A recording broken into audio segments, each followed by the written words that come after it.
Hey there, sleepy wasteland wanderers. Tonight, we're diving into the haunting beauty of the Fallout universe, where broken cities whisper forgotten stories, and every shadow hides a tale of survival. I'll be your guide through these glowing ruins, sharing quiet moments of hope, resilience, and the eerie calm of a world long gone.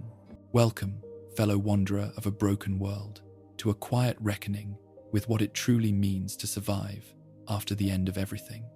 Tonight, we explore the complete and unsparing truth of life in the wasteland, the physical weight of it, the psychological cost of it, and the stubborn, extraordinary persistence of humanity within it. So settle in, make yourself comfortable, and let your breathing slow as we walk together through the ruins and the dust.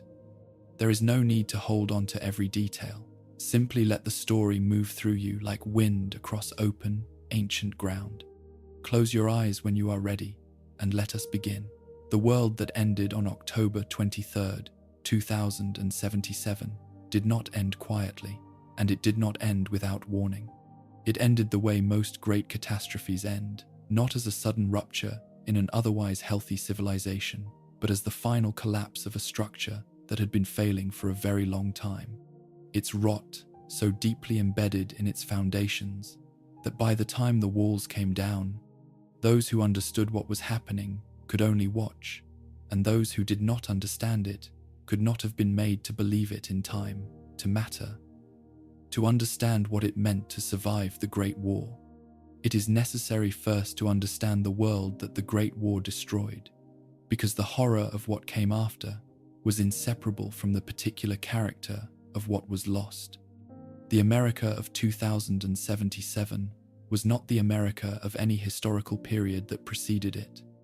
It was something stranger, and in many ways more unsettling than any period of genuine human history, a nation that had reached the technological apex of one future while remaining culturally frozen in the optimistic iconography of another. The cars that ran on nuclear fusion cells gleamed in the colors of 1950s automobile advertisements. The robots that performed domestic labor in middle-class homes moved through kitchen appliances that had not changed their fundamental design in 100 years. The music playing from radio sets was brassy and cheerful, and utterly disconnected from the grinding reality of a civilization under siege by the consequences of its own appetite. Resources had been running out for decades. The petroleum that had powered the first century of industrialized civilization was effectively gone by the middle of the 21st century, and what remained was distributed with such radical inequality that the nations who controlled it could hold entire economies hostage to their pricing decisions. Uranium followed, then the rare earth elements that made advanced electronics possible. The resource wars, as historians would have called them if there had been historians left to name anything, began in 2052, when the European Commonwealth invaded the Middle East in a conflict explicitly and unapologetically motivated by the need to control the last significant oil deposits on the planet. That conflict spread, as resource conflicts always do, because the scarcity that drives them does not diminish when armies begin to move, but only intensifies. The United States and China spent the years between 2066 and 2077 fighting over Alaska. The Anchorage Front Line, as it came to be known in the propaganda of the period, was presented to the American public as a defense of liberty, a protection of sovereign territory, a necessary assertion of national interest in the face of Chinese expansionism.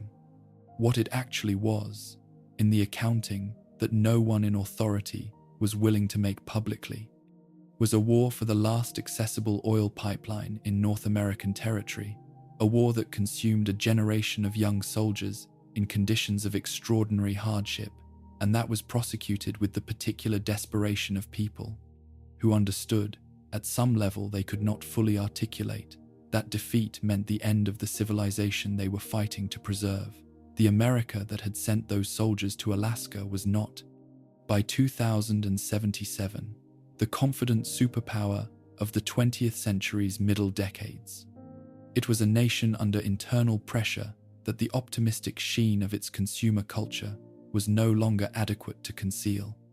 Fuel rationing had been in effect for years. Food prices had risen to points that made genuine nutrition inaccessible to large portions of the population.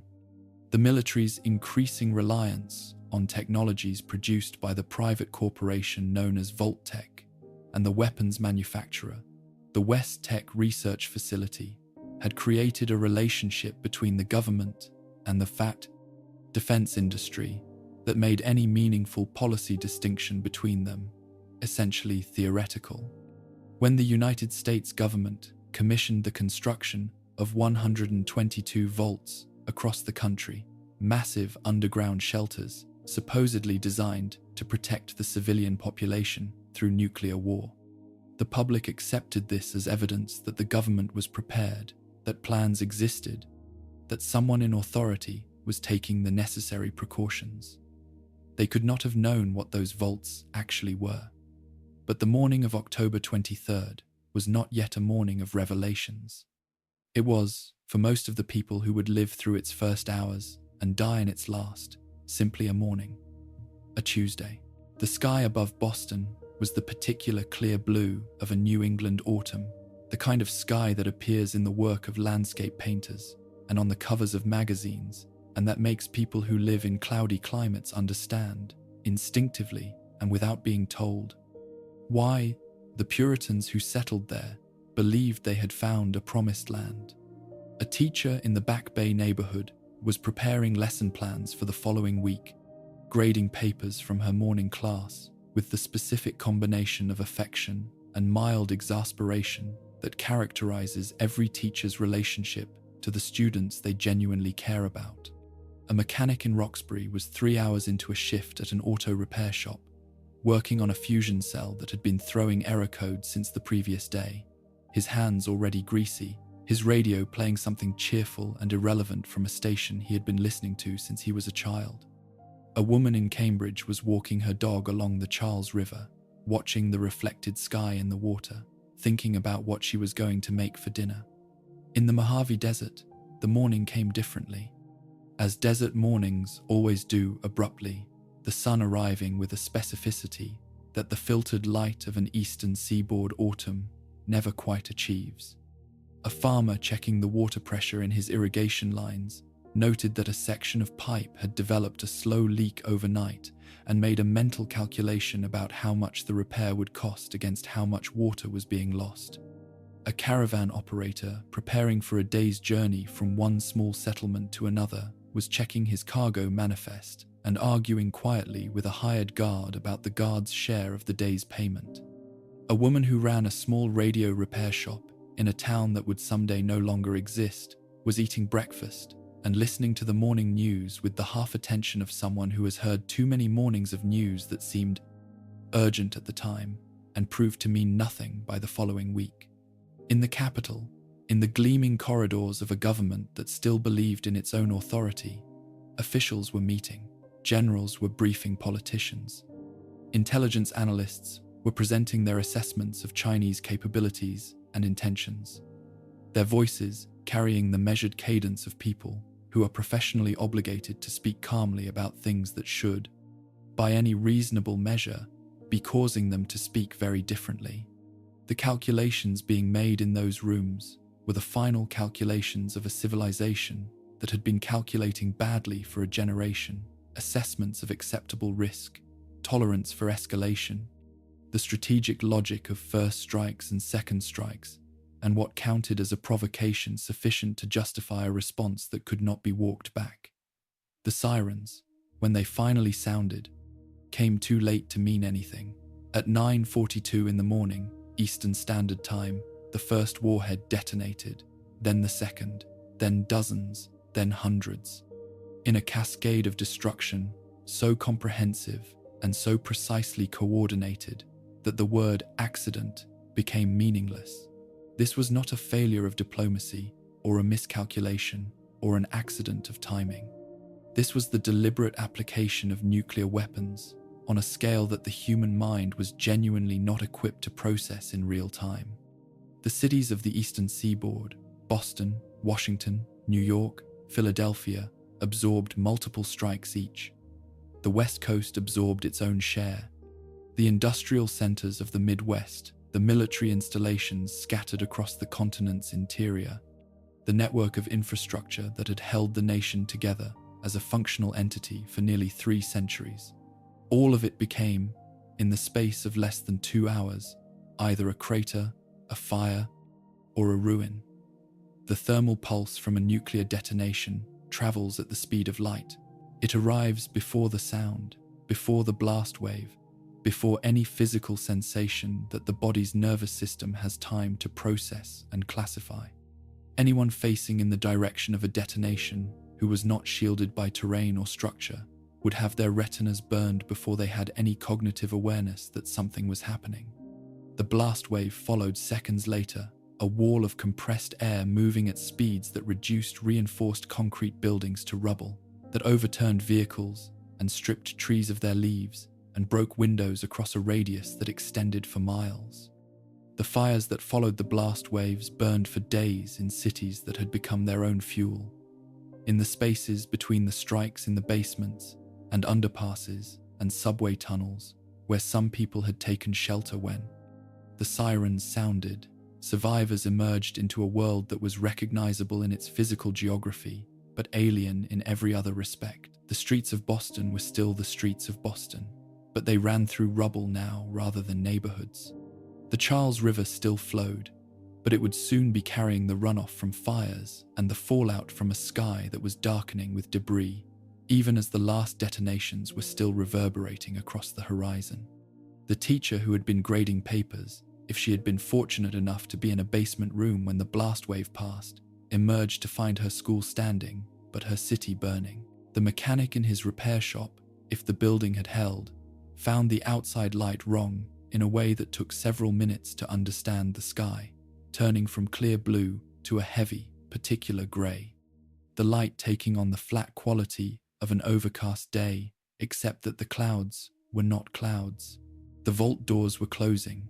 Across the country, in the 122 locations where Vault-Tec had constructed its underground shelters, the massive gear-driven doors were swinging shut on populations that had managed to reach them in time.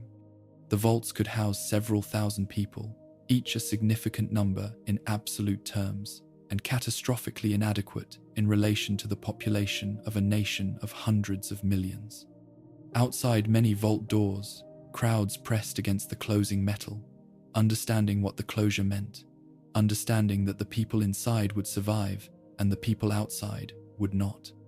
The soldiers stationed at those doors had been given orders, and the soldiers, in most cases, followed them. The doors closed. The sounds of the outside world diminished, muffled, and then disappeared entirely. For those who were not inside a vault, the hours and days that followed the initial strikes were defined by a particular quality of silence that survivors would struggle to describe accurately for the rest of their lives.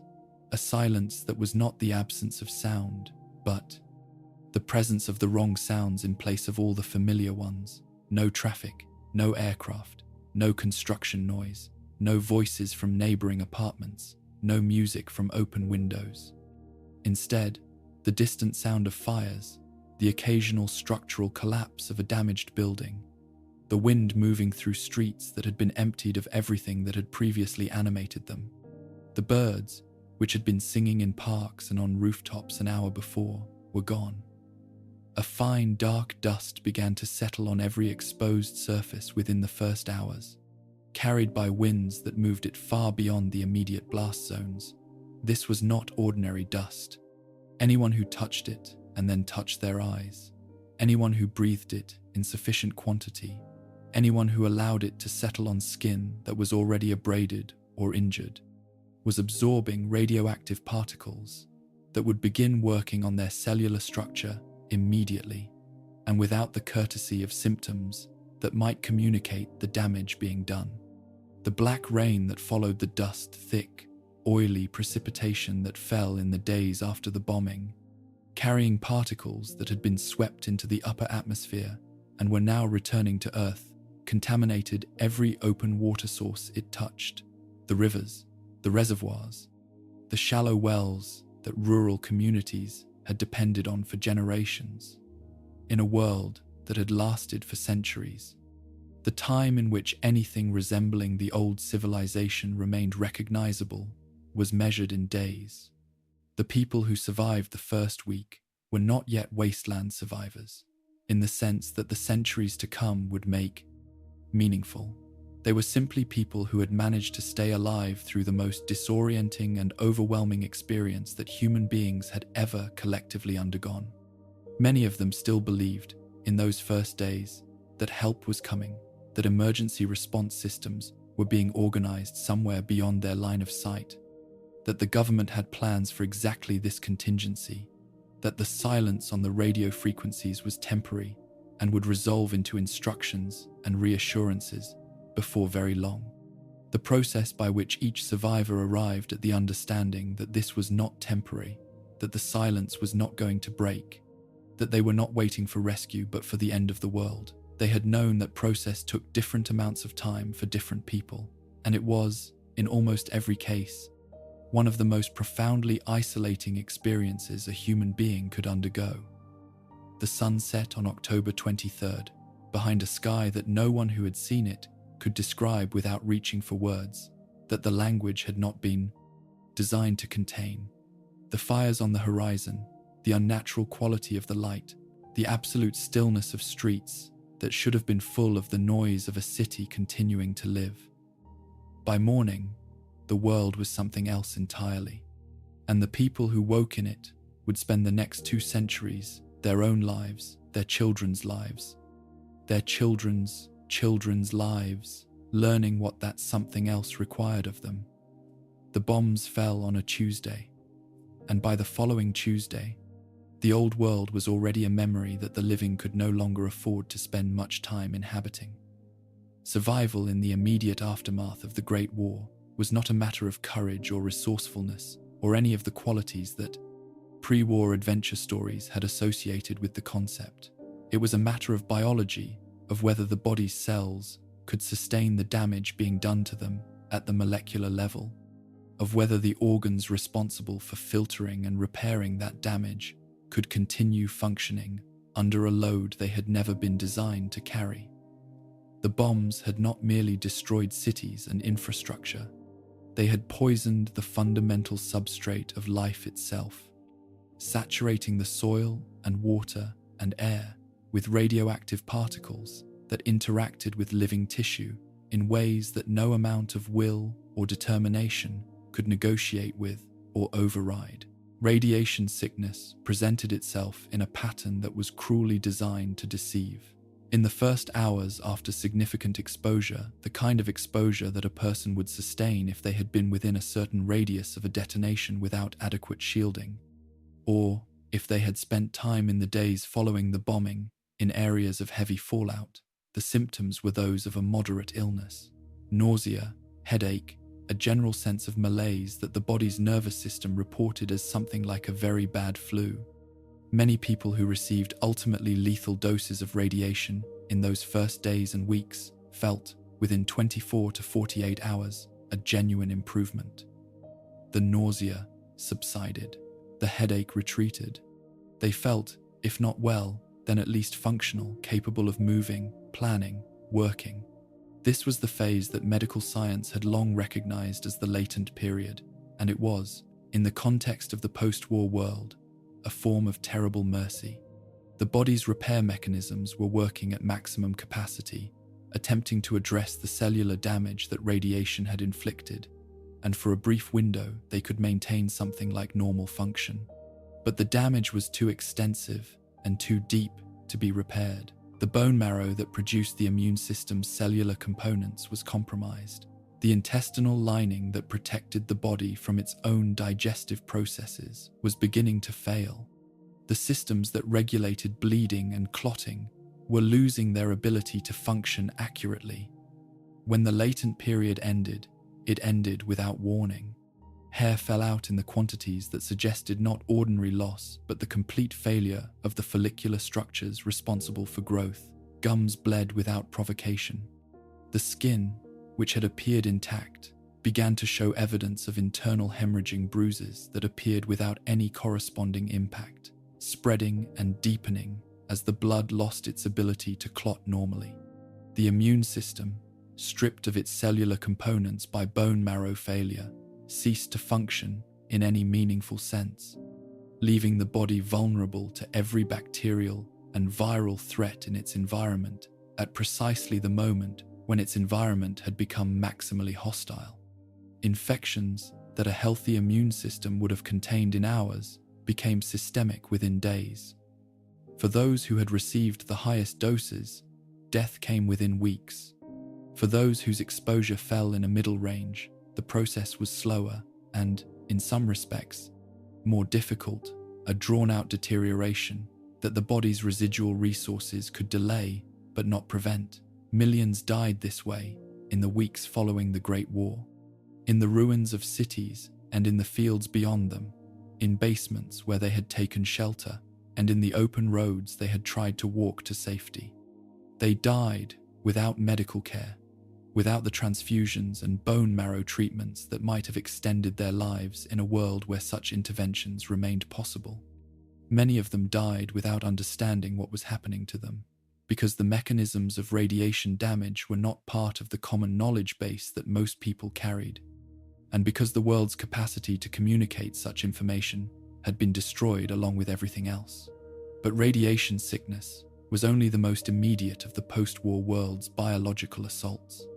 It killed quickly and in large numbers, but it was in some ways the most honest of the threats that survivors faced. It presented itself as a crisis, demanded a response, and resolved one way or another in a recognizable time frame. The contamination of water was slower, more insidious, and in many respects, more consequential for the long-term survival of any human presence in the wasteland, because it attacked not any individual body, but the most fundamental prerequisite of all life. Every surface water source, within hundreds of miles of a blast site, was contaminated within days of the bombing. The rivers and lakes and reservoirs that pre-war communities had depended upon received the fallout directly, absorbing radioactive particles that settled into sediment and dissolved into the water column and entered the food chains of every organism that drank from or lived within them. The aquifers that lay beneath the surface, which pre-war water management had treated as relatively protected from surface contamination, proved more vulnerable than anticipated. The sheer volume of radioactive material deposited on the landscape above them was sufficient to drive contamination downward through soil and rock at rates that exceeded what anyone had modeled. The black rain, which fell for weeks in many regions, drove contamination deeper still, carrying particles into the water table that would persist there for generations. A person could survive approximately 3 days without water. In the post-war landscape, those 3 days presented a choice between contaminated water and no water at all, and between those two options, contaminated water was always, in the short term, the more survivable. Survivors drank from streams and collected rainfall and pressed moisture from whatever organic material they could find. And in doing so, they absorbed doses of radioactive contamination that their bodies were already struggling to manage. Many of them understood, at some level, what they were doing to themselves. They drank anyway. The alternative was faster and less negotiable than the slow accumulation of radiation damage. And the body's thirst instinct was not equipped to distinguish between contaminated water and clean water at the physiological level where survival decisions are actually made. Food presented its own immediate catastrophe.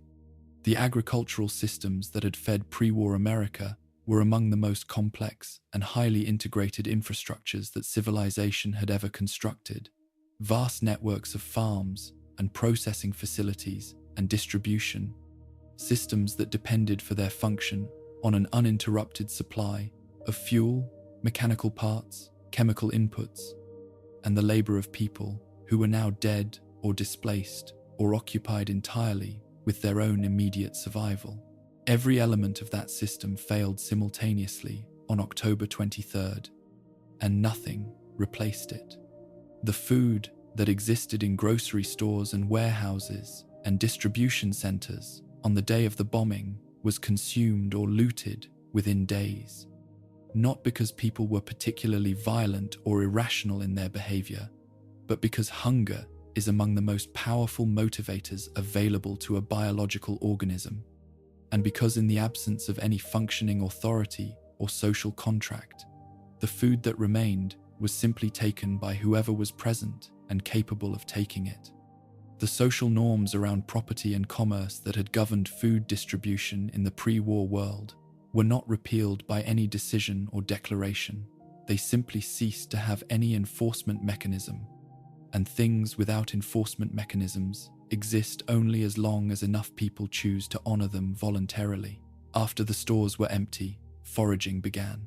Pre-war Americans had, as a population, almost entirely lost the knowledge of which wild plants were edible and how to prepare them. That knowledge had been progressively displaced over generations by the availability of a food system so comprehensive and reliable that maintaining independent food acquisition skills seemed unnecessary. The survivors who had camping experience, or who had grown up in rural areas, or who had, for whatever reason, accumulated botanical knowledge, found themselves suddenly in possession of information that was worth more than almost anything else a person could offer. Everyone else began to learn through trial and error, and the errors were sometimes fatal. What grew in the post-war landscape was in any case not straightforwardly the same as what had grown before. Radiation had already begun its work on the plant life of affected regions, producing mutations that were immediately visible in the appearance of leaves and stems and fruit, unusual colors, abnormal growth patterns, the particular waxy quality of tissue that had been altered at the cellular level. Whether such plants were safe to eat required testing that the survivors had neither the tools nor the time to conduct properly. Most ate what they could find, noted whether it made them sick, and adjusted their foraging patterns accordingly, a crude and sometimes lethal form of nutritional science, but the only one available.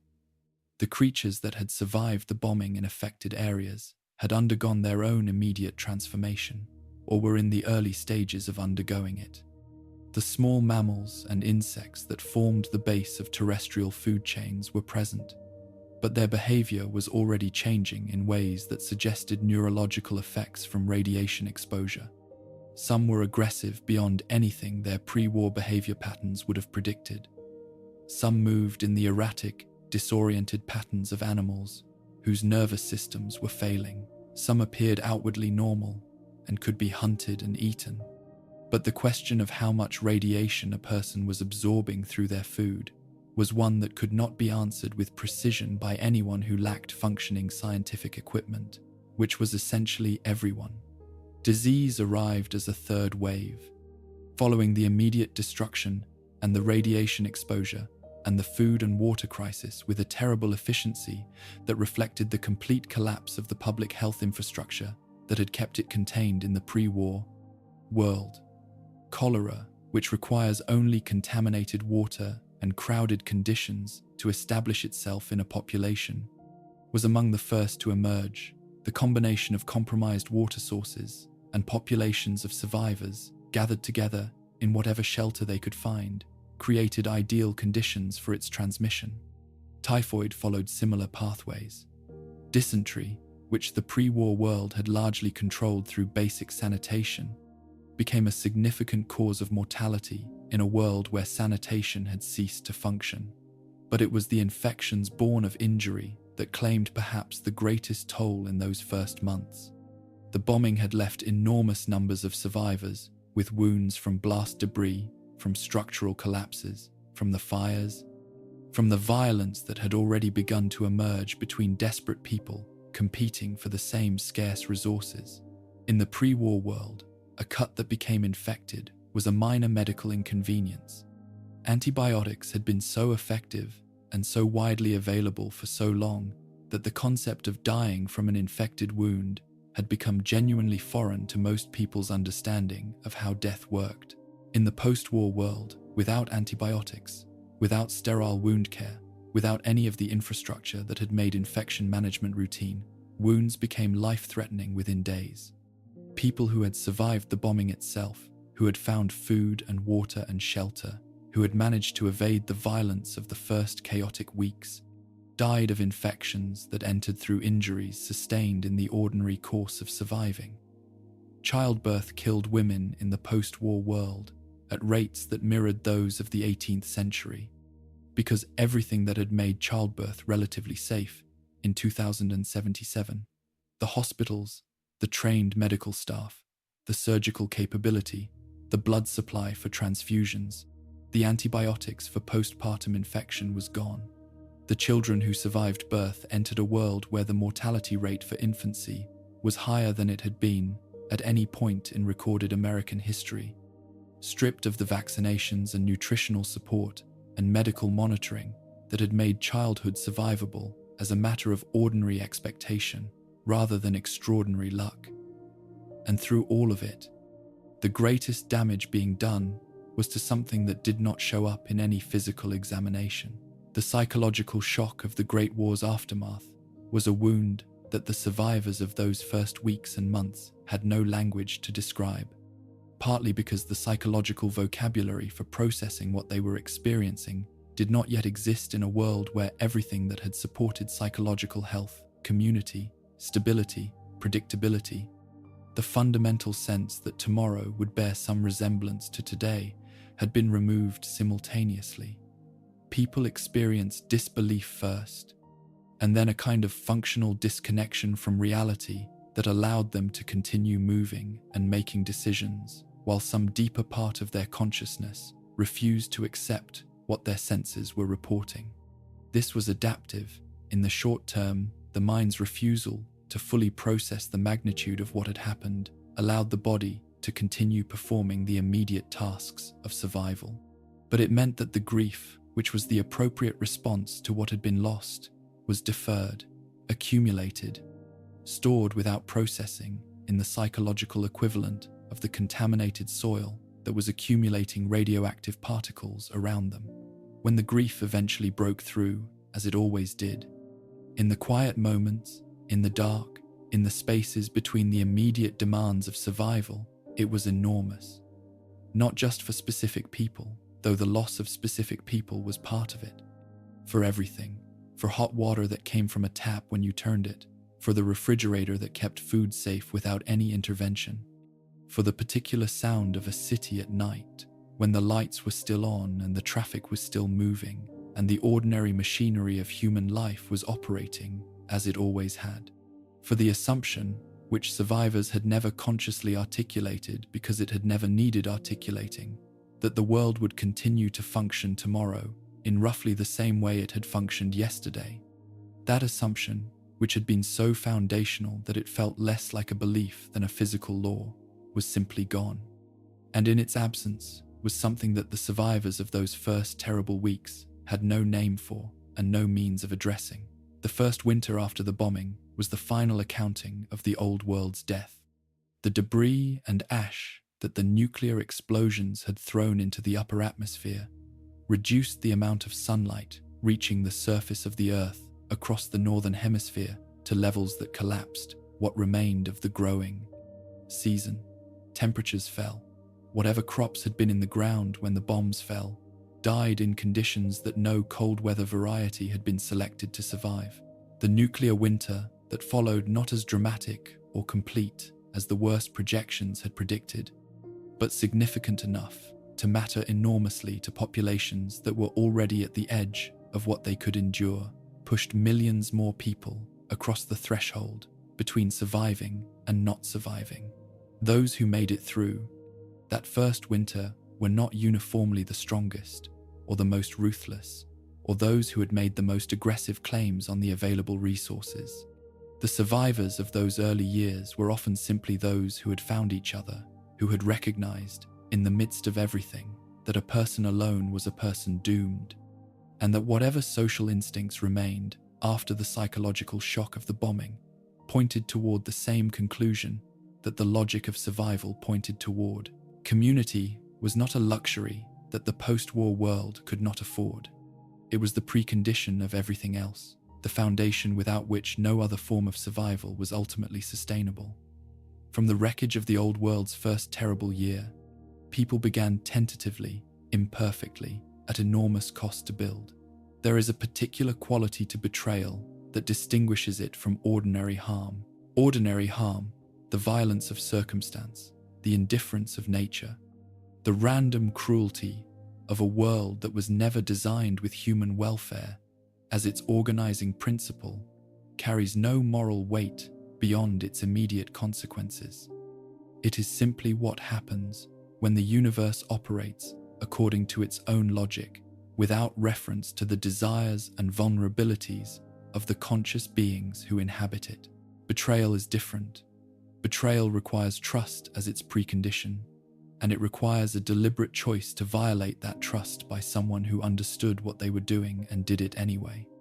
The harm it inflicts is not merely physical or practical, but something deeper, a wound to the part of a person that believed in the possibility of being cared for, that had extended its vulnerability in the belief that the extension would be honored. The people who entered the vaults on October 23rd, 2077, had placed their trust in the most complete way that one human being can place trust in another.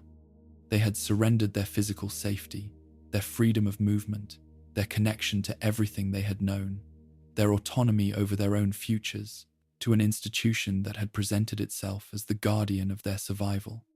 They had walked through those enormous gear-driven doors, carrying whatever they could fit into a single bag, leaving behind their homes and their neighbors and the open sky, because they had been told that this sacrifice was the price of living through what was coming. They had believed it. They had had no particular reason not to believe it, because the alternative that the government and the corporation it had partnered with had constructed the vaults for purposes that had nothing to do with the welfare of the people inside them was a thought so monstrous that the ordinary human mind tended to recoil from it before it could be fully formed. But it was true. The vault program had never been, at the level of its actual design and intent, a humanitarian project.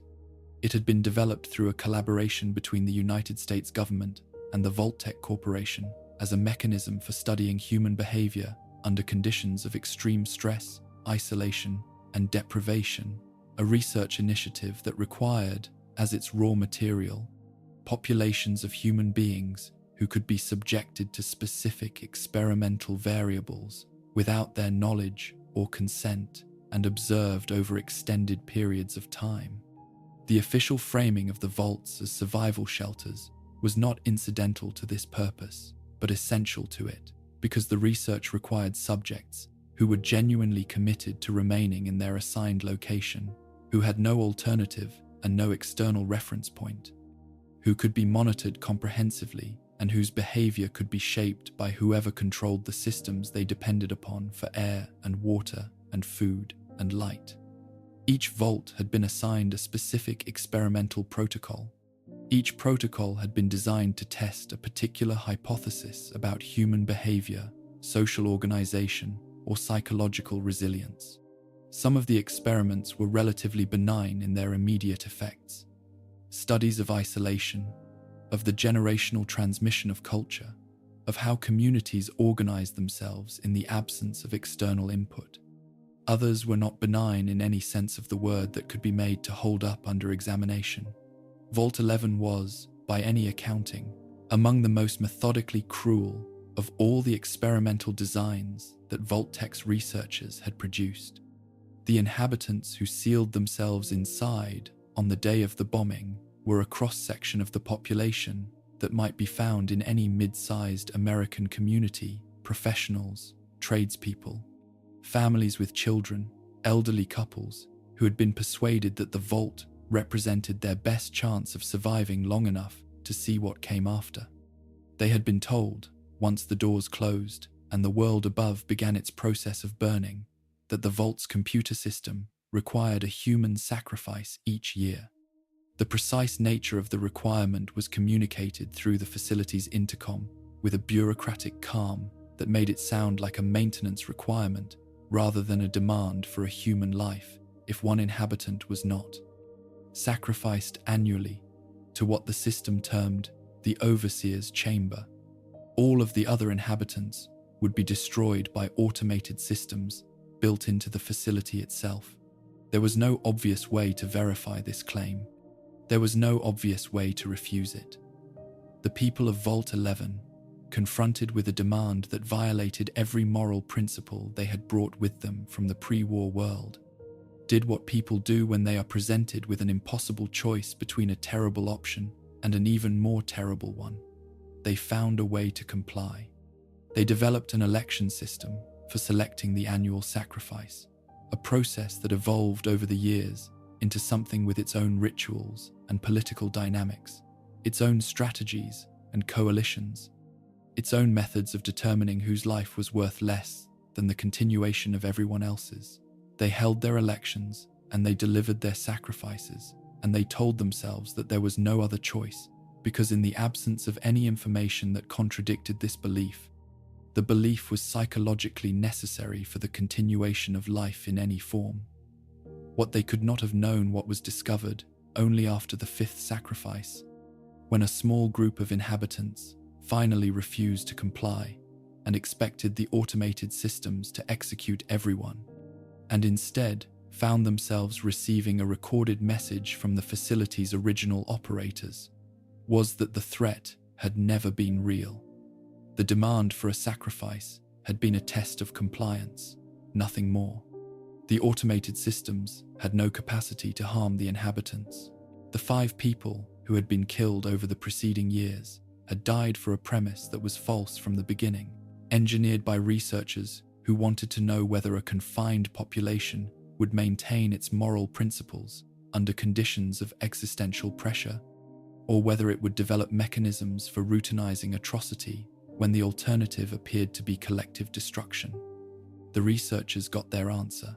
Vault 92 had been designed around a population of musicians and creative artists, a selection that served the experiment's requirements, while presenting to the outside world as a commendably enlightened approach to cultural preservation, saving not just the genetic material of the species, but something of its creative and aesthetic heritage.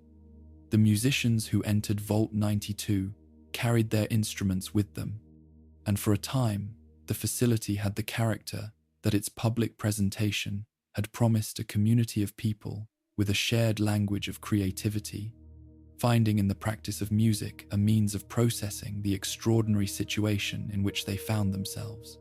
The experiment, being conducted within Vault 92, involved the introduction of subliminal audio signals into the facility's white noise systems, sounds at frequencies calibrated to interact with human neurological processes in ways that the research team had determined would trigger episodes of acute psychosis in susceptible individuals. The research question was not whether such signals could cause harm. That had already been established in controlled laboratory settings. The research question was how a community would respond to unpredictable outbreaks of extreme violence among its own members, when those outbreaks had no identifiable cause, when the people committing acts of violence had no comprehensible motive and no history of instability, when the violence seemed to emerge from nowhere and subside as inexplicably as it had arisen, whether the community would develop theories to explain what was happening, whether it would identify the guilty parties accurately or inaccurately, whether it would fracture or cohere in response to the threat. The violence in Vault 92 was periodic and unpredictable, as the experimental design required, and the community responded to it exactly as a community would be expected to respond when its members cannot determine which of their neighbors might suddenly become a danger, with suspicion, with the gradual erosion of the trust that makes genuine community possible, with the formation of internal coalitions based on mutual surveillance rather than mutual care. The records found in the facility's terminals by those who eventually discovered it suggest that the experiment continued until the community had effectively destroyed itself. The population reduced through successive episodes of violence and their aftermath to a point where the social fabric could no longer sustain any further repair. The research team, one assumes, recorded their findings and departed. Vault 87, located in the mountains of what had been Virginia, represented perhaps the most complete expression of the degree to which the Vault program's concern for its inhabitants was purely instrumental. The people who entered Vault 87 did so believing what everyone who entered any vault believed, that the facility existed to keep them alive until the surface became habitable again. They would not have entered if they had understood the truth, which was that Vault 87 had been designated from its original design as a test site for the forced evolutionary virus, a biological agent developed by West Tech Research and subsequently transferred to military oversight, capable of rewriting the fundamental genetic code of whatever organism was exposed to it. The inhabitants of Vault 87 were exposed to the forced evolutionary virus almost immediately after the doors closed. The transformation that followed was not gradual, but overwhelming, a biological process that restructured the human body along lines that the virus's designers had intended to produce enhanced soldiers, and instead produced something that was neither the enhancement they had sought nor the humanity they had started with. The people who had walked into Vault 87 as engineers and teachers and parents became the founding population of the super mutants who would terrorize the capital wasteland for the next 2 centuries. They had carried their bags with them through those doors. Some of them had probably been saying goodbye to people they expected to see again when the world recovered. Not every vault was designed around immediate physical harm. Some of the experiments operated at the level of psychology and social structure, testing hypotheses about how communities organize themselves when deprived of specific resources or subjected to specific environmental conditions. One facility was populated entirely by men, with a single woman included as an observer whose role was not disclosed to the other inhabitants. Another received a single Vault Tech overseer with authority over 999 inhabitants, producing a social dynamic that the researchers apparently found instructive. One vault opened its door to the outside world one day after the bombing, denying its inhabitants the one thing that a vault was supposed to provide, the shelter of time, and observing how they managed in an environment still acutely hostile to survival. The overseer system, through which all of the vaults were administered, was not incidental to the experimental design, but central to it. Overseers were, in most cases, provided with more information about the nature of the experiment being conducted in their facility than the general population, was given a deliberate asymmetry that served the research requirements while also creating a specific social dynamic within the vault itself. A person who knows that they are administering a social experiment and who has been selected and trained for that role by the institution conducting the experiment exists in a fundamentally different relationship to the people in their care than an ordinary community leader. The overseer of a standard community derives their authority from the community's consent and is accountable to the community's welfare. The overseer of a vault experiment derived their authority from a corporation and government that no longer existed and was accountable to a research protocol that most of the people under their administration would have rejected in horror if they had understood it. Some overseers appear, in the records that survived, to have been genuinely troubled by what they were asked to administer. There are terminal entries that document a slow and losing struggle between institutional obligation and personal conscience, between the trained conviction that the experimental protocol must be maintained and the lived experience of knowing the specific people whose welfare was being sacrificed to it. Others appear to have inhabited their roles without this conflict, finding in the authority they were granted and the mission they had been given a framework sufficient to contain whatever moral questions the work might otherwise have raised. The range of responses is, in its way, the most human element of the Vault program's entire history, the evidence that the people who administered these experiments were not a different kind of person from those who suffered them, but the same kind of person operating within an institutional context that had been specifically designed to make the suffering of others seem necessary, manageable, and justified by the larger purpose it served. For the inhabitants of those vaults, where the experiment was catastrophic, the reality of what had been done to them existed as the organizing fact of their entire world. They had no frame of reference beyond the vault, no external perspective from which to evaluate their situation as abnormal, no authority to appeal to that was not itself part of the system that was harming them. The children born inside compromised vaults inherited both the conditions their parents had been subjected to and the psychological frameworks their parents had developed to endure them, the rationalized compliance, the normalized hierarchy, the carefully maintained fictions about the nature of their situation that made continued existence feel coherent. And yet, even in the vaults that functioned as they were supposed to, that housed their populations safely and without deliberate harm, that maintained their life support systems and their social structures, through the decades and centuries of isolation, the experience of vault life carried its own particular costs. The children born underground had never seen the sky.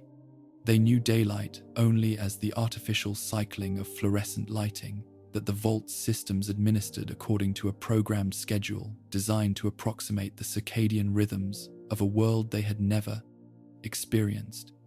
They knew seasons only as the temperature adjustments that the climate control systems made twice yearly.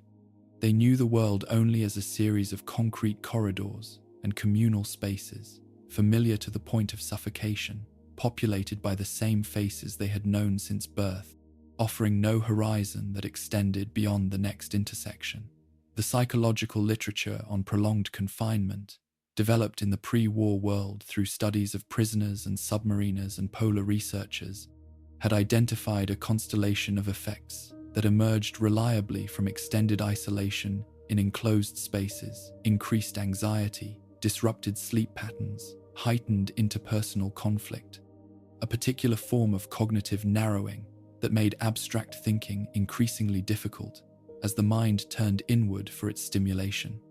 Vault populations experienced these effects across generations, and unlike the subjects of pre-war confinement studies, they had no prospect of release that they could use as a psychological anchor. They were not serving a sentence with a defined end. They were simply living the only lives available to them. When the doors of those vaults finally opened, when the automated systems determined, or when a desperate leadership finally decided that the time had come to return to the surface, the people who emerged did so, carrying 2 centuries of underground psychology into a world that 2 centuries of transformation had made completely unrecognizable. The vault dweller who stepped into the sunlight for the first time, feeling the genuine warmth of an actual star rather than a fluorescent approximation, breathing air that moved and carried the complex chemical signatures of a living landscape, seeing a horizon that extended beyond any wall they had ever known, was not simply a person stepping outside. They were a person crossing a threshold between 2 entirely different versions of what it meant to be alive, and the distance between those versions was not measurable in any unit that either world had yet developed.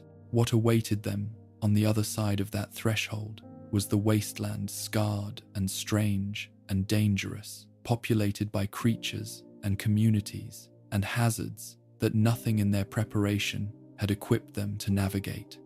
The promise of the vaults had been survival.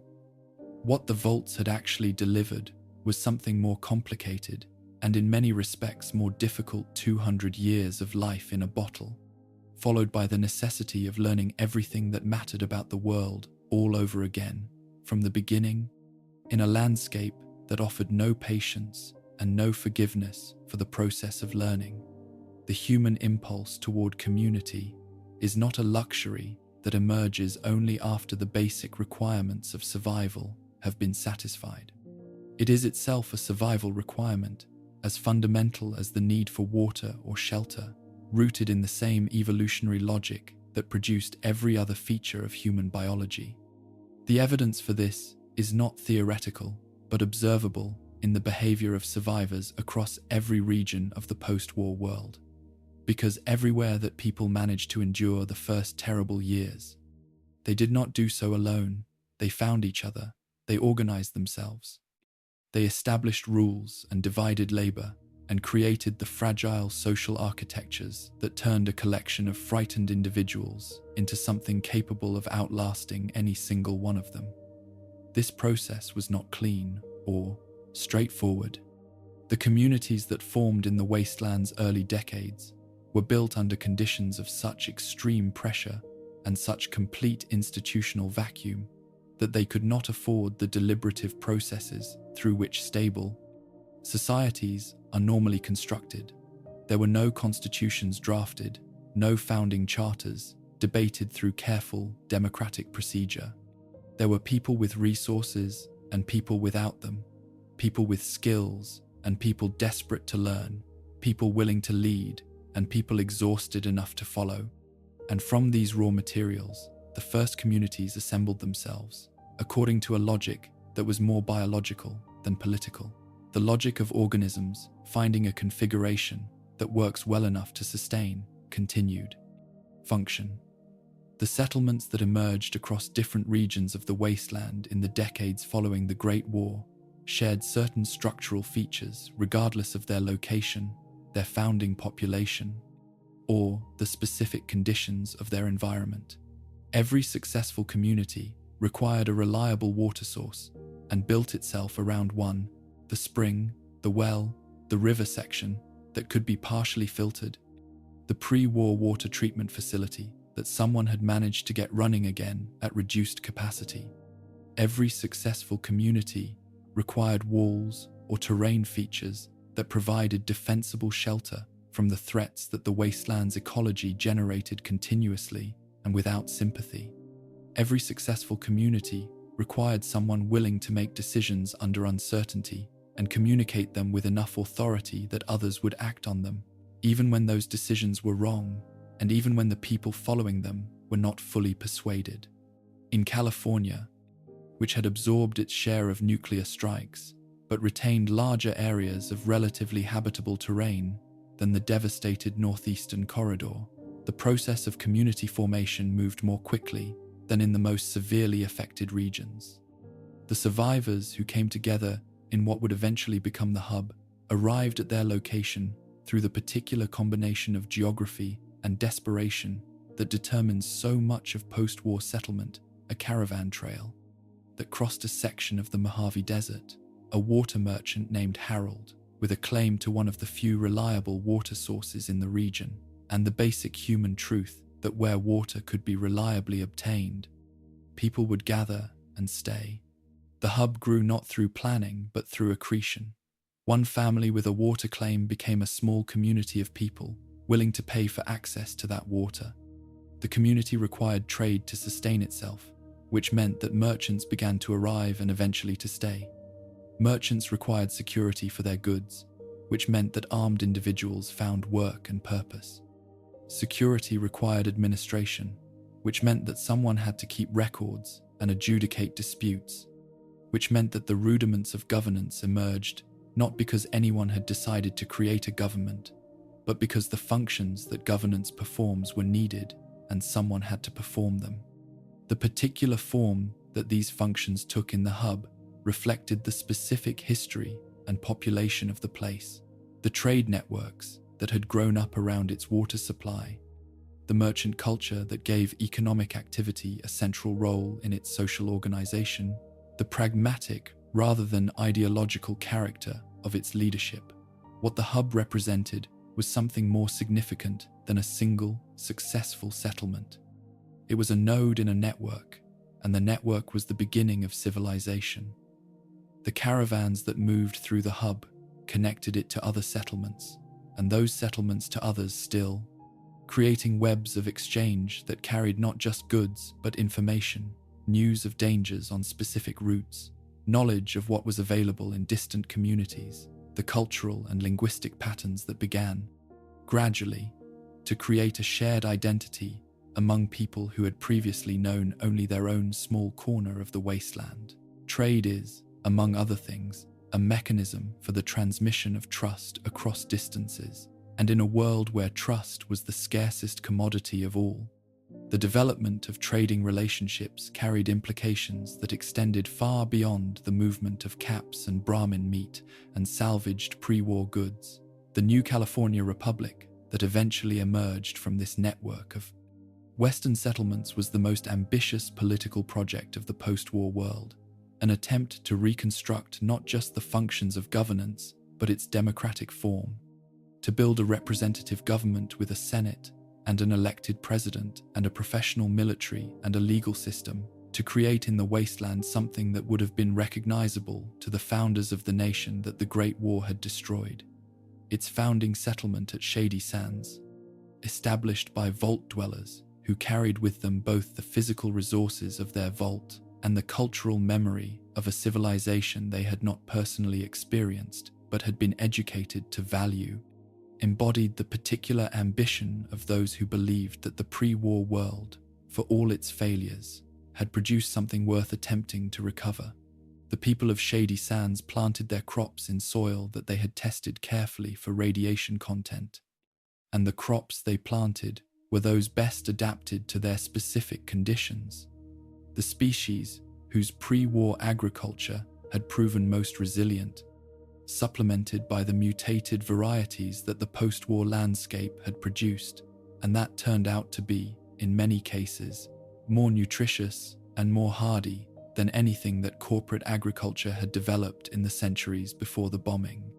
They built their walls from the most durable materials available to them, and maintained those walls with the attention that people give to things on which their lives depend.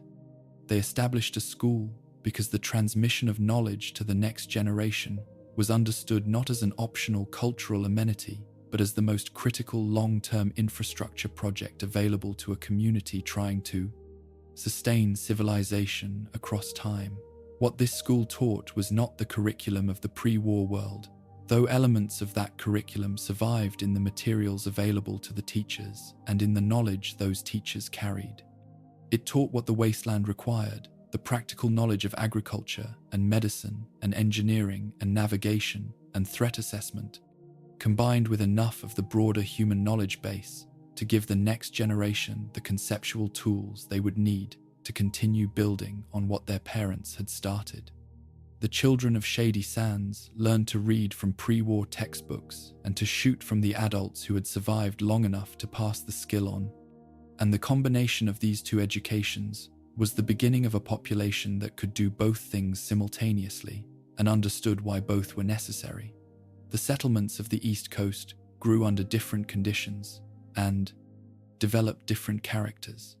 In the rubble of what had been one of the most densely populated corridors in North America, the raw material of community building was physically overwhelming the ruins of Boston and Washington, and the cities between them offered almost unlimited salvageable material, but in a landscape so contaminated and so structurally compromised that navigating it safely required constant attention and hard-won local knowledge. The communities that established themselves in this environment were necessarily more improvisational in their aesthetic, more pragmatic in their methods, and in many respects more defensive in their orientation than their Western counterparts. Megaton, which grew up around a pre-war settlement in the capital wasteland, was constructed in a manner that would have struck a pre-war architect as chaotic, and that struck the people who built it as simply practical corrugated metal salvaged from collapsed warehouses, automobile parts repurposed as structural elements, pre-war signage used to fill gaps in walls that had no other readily available material, everything assembled in the configuration that served the community's immediate needs, rather than any aesthetic vision of what a town should look like. The result was a settlement that appeared to be held together by improvisation and stubbornness, and this appearance was not entirely inaccurate, but improvisation and stubbornness, applied consistently over decades by people who understood that what they were building was the difference between safety and exposure, produced something that worked, that provided its inhabitants with walls that held and water, that was reasonably clean, and a social structure that mediated the conflicts that arose among people living in close proximity under pressure. The aesthetic of these East Coast settlements was inseparable from their character. The use of pre-war materials, the fragments of a civilization that had been destroyed as the literal building blocks of the new one, was not merely practical, but carried an emotional weight that the people who lived among those materials felt even when they could not articulate it.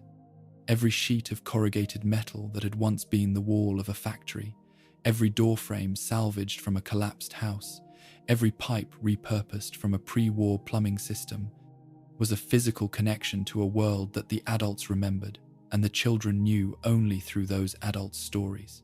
The act of building with these materials was simultaneously an act of construction and an act of mourning, and the communities that emerged from it carried both qualities in their character. Diamond City, which had established itself within the walls of what had been a professional baseball stadium in the heart of Boston, represented a different model of post-war settlement, one that used the physical infrastructure of the pre-war world not as raw material, but as ready-made architecture. The stadium's outer walls, massive concrete structures designed to contain tens of thousands of spectators, provided an enclosure of a scale and solidity that no post-war construction effort could have produced from scratch with available resources. Within those walls, the community of Diamond City had built a town that had over generations developed genuine complexity neighborhoods with distinct characters, an economy with multiple sectors, political structures with competing interests, cultural institutions that had grown up to serve a population large enough to sustain them. The security that Diamond City's walls provided was real and significant. Inside them, the immediate threats of the wasteland, the roving creatures, the raider bands, the hazards of open terrain were held at a distance that allowed something approaching normal daily life to continue. People in Diamond City could walk to a market without calculating their exposure to threats. Children could play in spaces that were not immediately adjacent to defensive positions. These were not trivial achievements in the context of the wasteland. They were the prerequisites for the kind of settled, generative community life that could produce institutions, culture, and the slow accumulation of social capital that distinguishes a functioning civilization from a collection of survivors. But the walls that provided security also encoded a hierarchy that determined everything about life within. Access to the interior was controlled, and control of access was power. The power to determine who was safe and who was not, who counted as a member of the community and who remained outside it, who could build a life within the protection of those ancient concrete walls and who had to manage without. The gatekeepers of Diamond City's security were not neutral administrators of a resource that belonged to everyone but the possessors of a commodity that everyone needed. And the social dynamics that this arrangement produced were exactly those that the possession of any scarce essential resource produces: hierarchy, patronage, the subtle and not so subtle differentiation between those whose claims on the community were treated as legitimate and those whose claims were treated as negotiable. The caps economy that connected these settlements to one another was an improvised solution to a real problem, and its improbability was also its virtue. Bottle caps, the metal closures from pre-war Nuka-Cola and other bottled beverages, had become the wasteland's primary medium of exchange, not through any formal decision or institutional designation, but through the particular logic that governs the emergence of currency in any environment where exchange is necessary but money is absent. Caps were durable, standardized, difficult to counterfeit with available technology, widely distributed across the landscape in the enormous quantities that the pre-war beverage industry had produced, and that 2 centuries of scavenging had not come close to exhausting. They could be counted, stored, and transported. They had no intrinsic value. They could not be eaten or used for shelter or converted into anything else of direct utility, and this was, paradoxically, what made them useful. Because a medium of exchange works precisely because it represents value without containing it. The trade networks sustained by this economy were the circulatory system of whatever civilization the wasteland was building. pathways through which goods and information and cultural material moved between settlements that would otherwise have been effectively isolated from one another. The caravans that traveled those pathways, protected by armed guards against the threats of the open road, were performing one of the most essential functions that any civilization requires. And they were doing it at extraordinary personal risk, and with a resilience that reflected the deep human understanding that connection is worth protecting, even when protection is costly. The communities that endured were those that found within themselves the capacity for both defense and generosity, for the protection of what they had built and the extension of that protection to others who needed it. The wasteland rewarded neither pure aggression nor pure openness. It rewarded the difficult combination of strength and care that the reference script's Randall Dean Clark had embodied in his long solitary guardianship of Zion Canyon, and that the best of the wasteland's settlements embodied in their collective form, not the fortress that admitted no one and offered nothing beyond its walls, not the open community that trusted everyone and survived no one's first serious test. Something between those two extremes, shaped by the particular history and character of each place, held together by the particular people who happened to be there and who chose, again and again, to stay and build and endure. 200 years is a long time for a wound to stay open. It is long enough for the children of survivors to become grandparents, for languages to drift and splinter, for the memory of the pre-war world to pass through so many generations of retelling that it acquires the quality of myth rather than history. It is long enough for the physical landscape to begin, in certain places and under certain conditions, a process of ecological recovery that looks, from a distance, almost like healing. But it is not long enough for the radiation to go away, not in any region that absorbed a direct strike, not in the contaminated watersheds that drain those regions, not in the soil that has been accumulating radioactive particles since the day the bombs fell, and that holds them now in concentrations that vary by location but that are never, anywhere in the most affected zones. What a pre-war health physicist would have called acceptable.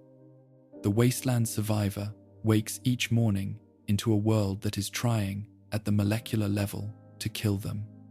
This is not metaphor. The background radiation that permeates every corner of the affected landscape interacts with living tissue continuously and without pause, producing the same cellular damage in slower and smaller increments that an acute exposure produces all at once. The ionizing particles that pass through a human body in the course of an ordinary day in a moderately contaminated area do not produce immediate symptoms. They do not announce themselves. They move through cells and sometimes damage the DNA those cells carry, producing mutations that the body's repair mechanisms catch and correct most of the time, and that slip through unrepaired some of the time, and that accumulate across years and decades into a burden of biological damage that expresses itself eventually as the elevated rates of cancer and immune dysfunction and early mortality that characterize every post-war human population that has been studied by the wasteland's limited scientific infrastructure. The Geiger counter, in this context, is not a piece of specialized scientific equipment. It is a basic survival tool, as fundamental to the prepared wasteland traveler as a weapon or a water purifier, because the invisible threat it detects is as real and as lethal as any creature or raider that might be encountered on the road. The distinctive clicking of a radiation detector, its rhythm accelerating as the bearer moves into more heavily contaminated zones, slowing as they move away, becomes, for anyone who spends significant time outside the relative shelter of established settlements, a second heartbeat, a background awareness that is always present, always informing decisions about where to walk and how long to stay, and which ruins are worth exploring, and which are better left to whatever half-life has not yet reduced their contents to something manageable. The Geiger counter's information is actionable only when the person carrying it has access to something that can address what it measures. Radaway and RadX represented the pre-war pharmaceutical industry's solutions to radiation exposure.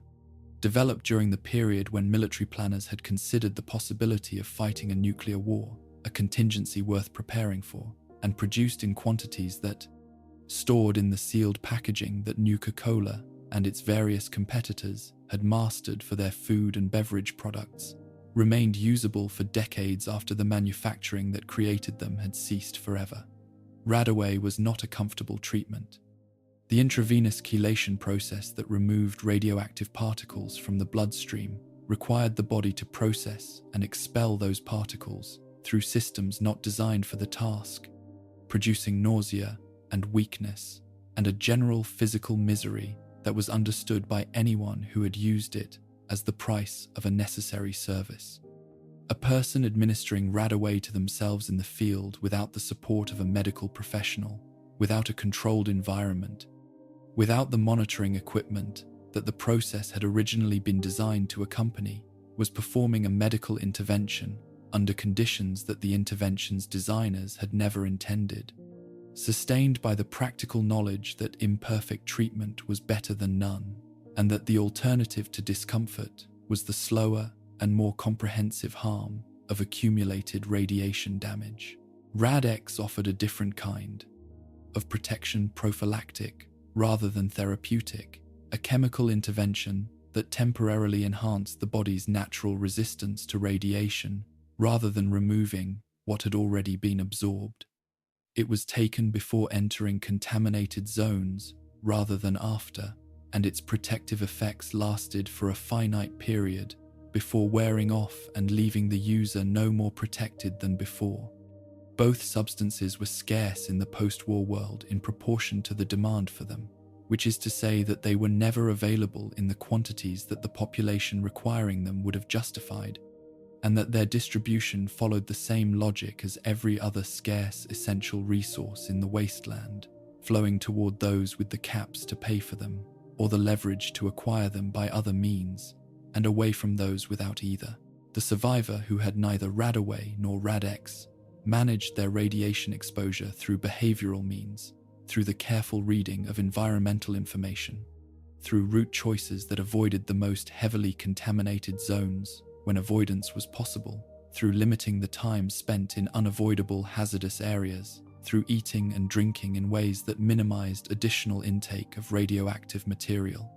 These behavioral strategies reduced exposure but could not eliminate it, and the survivor who lived by them accumulated their radiation burden more slowly than one who did not, but accumulated it nonetheless, and carried it forward through years and decades as a silent biological debt that would eventually come due.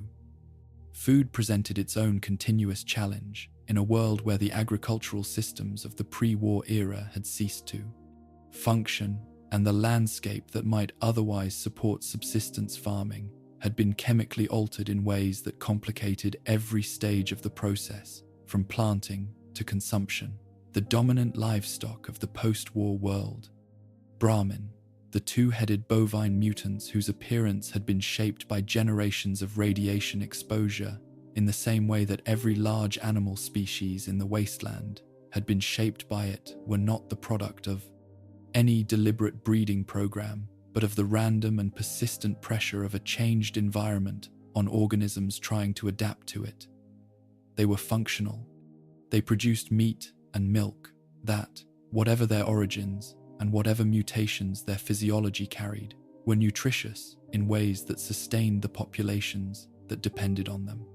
Their management required the same skills that cattle management had always required, plus the additional skills needed to navigate the specific hazards of doing agricultural work in a radioactive landscape. The vegetables grown in wasteland soil were tested before consumption through methods ranging from the relatively sophisticated, the use of salvaged radiation detection equipment to assess the contamination levels of specific crops, to the entirely empirical approach of eating small amounts and observing what happened, which was the method available to those without equipment and which had the significant drawback of providing information only after the damage was already done. Mutfruit, tato, corn, and the other crops that had proven capable of growing in post-war conditions were not the produce aisle of a pre-war supermarket. They were often visually abnormal, their colors and shapes altered by the mutations that radiation had introduced into their genetic material. Their nutritional profiles different from their pre-war ancestors in ways that could be beneficial or detrimental, depending on the specific mutation and the specific consumer. They were what was available. The communities that cultivated them did so with an attention and a gratitude that the pre-war world, with its supply chains and its food security, had never needed to extend to the act of growing something edible. Nuka-Cola remained one of the most widely distributed consumable substances in the wasteland, 200 years after the last bottle had rolled off the last production line. The pre-war beverage industry had optimized its packaging for longevity in ways that had not been specifically designed to survive 2 centuries, but had, in many cases, done so. The bottles that survived offered a liquid that was still sweet, still carbonated in many cases, still delivering the caffeine and sugar content that had made it popular in the pre-war world. They also delivered trace amounts of radioactive material from the slightly irradiated water that had been used in their production, not enough to cause immediate harm, not nothing either. The Nuka-Cola Quantum variant, with its strontium-90 isotope that produced its distinctive blue glow, was both more popular and more radioactive than the standard formula, a combination that said something about the wasteland survivors' relationship to risk that any psychologist would have found instructive. Packaged pre-war food, the canned goods and sealed packages that had been produced in the era of industrial food preservation and that had survived in sufficient quantities to remain a meaningful part of the wasteland's food supply well into its 3rd century, occupied a complicated position in the post-war nutritional landscape. The canning and packaging technologies of the pre-war era had been, by historical standards, extraordinarily effective at preventing bacterial contamination and extending shelf life. Many products were still technically edible at the 200-year mark, though technically edible and genuinely nutritious were not the same thing, and the caloric and vitamin content that had been present when the product was sealed had degraded over time in ways that varied by product type and storage conditions. Eating canned dog food was a legitimate nutritional strategy for a wasteland survivor with no better option, and the wasteland survivors knew this and acted on it without the luxury of the revulsion that better circumstances might have permitted. Water purification was the infrastructure challenge that determined, more than any other single technical problem, whether a given community could sustain itself over the long term.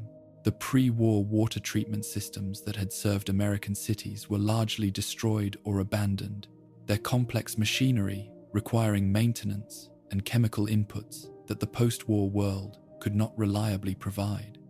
The communities that survived did so by developing alternative solutions, by locating natural springs that emerged from deep enough underground to have been partially protected from surface contamination, by constructing filtration systems from salvaged materials that removed the largest particles and most dangerous contaminants, while accepting that the resulting water was safe to drink rather than clean by pre-war standards, by running salvaged industrial equipment at reduced capacity and counting themselves fortunate when it kept running.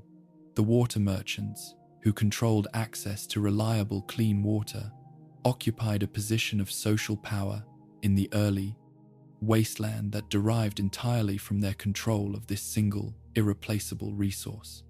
In a world where everything had a price negotiated through desperation, clean water set the floor. It was what people would pay anything for, give anything to secure, organize any amount of social and political complexity to ensure continued access to. The communities that formed around reliable water sources, the hub and its founding merchant, the settlements of the Mojave that clustered around springs and wells, were not exercises in civic idealism, but practical responses to a physical necessity, and the power dynamics that emerged within them reflected the foundational role that water played in making any other aspect of community life possible. Stimpaks were, to the wasteland's medical system, what caps were. Economy, an imperfect solution that was so much better than the available alternatives that its imperfection was largely irrelevant to those who needed it. The auto-injector devices that delivered their cocktail of healing chemicals directly into the bloodstream were pre-war technology, produced in quantities that had been distributed across the continent, in first aid kits and medical facilities and military equipment caches, and that had survived in sufficient numbers to remain the primary medical intervention technology of the post-war world. A stim pack could accelerate the body's healing of wounds that would otherwise require days or weeks of recovery, could stabilize an injured person through a crisis that might otherwise kill them, could give a survivor in the field enough biological reinforcement to continue functioning when continuing was what survival required, beyond stim packs. The practice of medicine in the wasteland was largely the practice of applying pre-war knowledge with post-war resources, which meant applying sophisticated understanding of what needed to be done with whatever happened to be available for doing it. The physicians who worked in established settlements, the doctors of Diamond City and Good Neighbor and the Republic's medical facilities, the traveling healers who moved between smaller communities, trading medical services for food and shelter, possessed genuine expertise, developed through years of practical experience in conditions that the pre-war medical schools that had trained their founding generation would not have recognized. Surgery was performed under conditions of limited sterility, with instruments sterilized by fire when chemical sterilants were unavailable. Infections were treated with antibiotics scavenged from pre-war pharmacies, assessed for viability by means that were more intuitive than scientific, and that were right often enough to justify the approach. Broken bones were set and splintered by people whose training had been conducted partly from textbooks and partly from the accumulated knowledge of every difficult case they had managed to keep alive. The pharmacopoeia of Chems that had developed in the wasteland served purposes that extended well beyond the recreational, though the recreational dimension was real, and the dependency that accompanied regular chem use was also real and also consequential. Jet, derived from Brahmin dung through a manufacturing process developed by a new Reno entrepreneur named Myron, had become the most widely used psychoactive substance in the wasteland, a powerful amphetamine derivative that suppressed the anxiety and cognitive overload of high-stress situations by altering the user's time, perception, making crisis moments feel manageable by making them feel slower.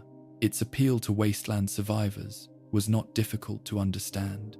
The world they lived in generated anxiety at rates that the human nervous system had not been designed to manage continuously, and Jet offered a temporary respite from that anxiety that was immediate, reliable, and available at a price that most people could afford more easily than the legitimate medical care that was not available in any case. The cost of that respite, in the form of dependence and long-term neurological effects, was a cost that many survivors calculated as acceptable against the alternative of managing without any relief at all.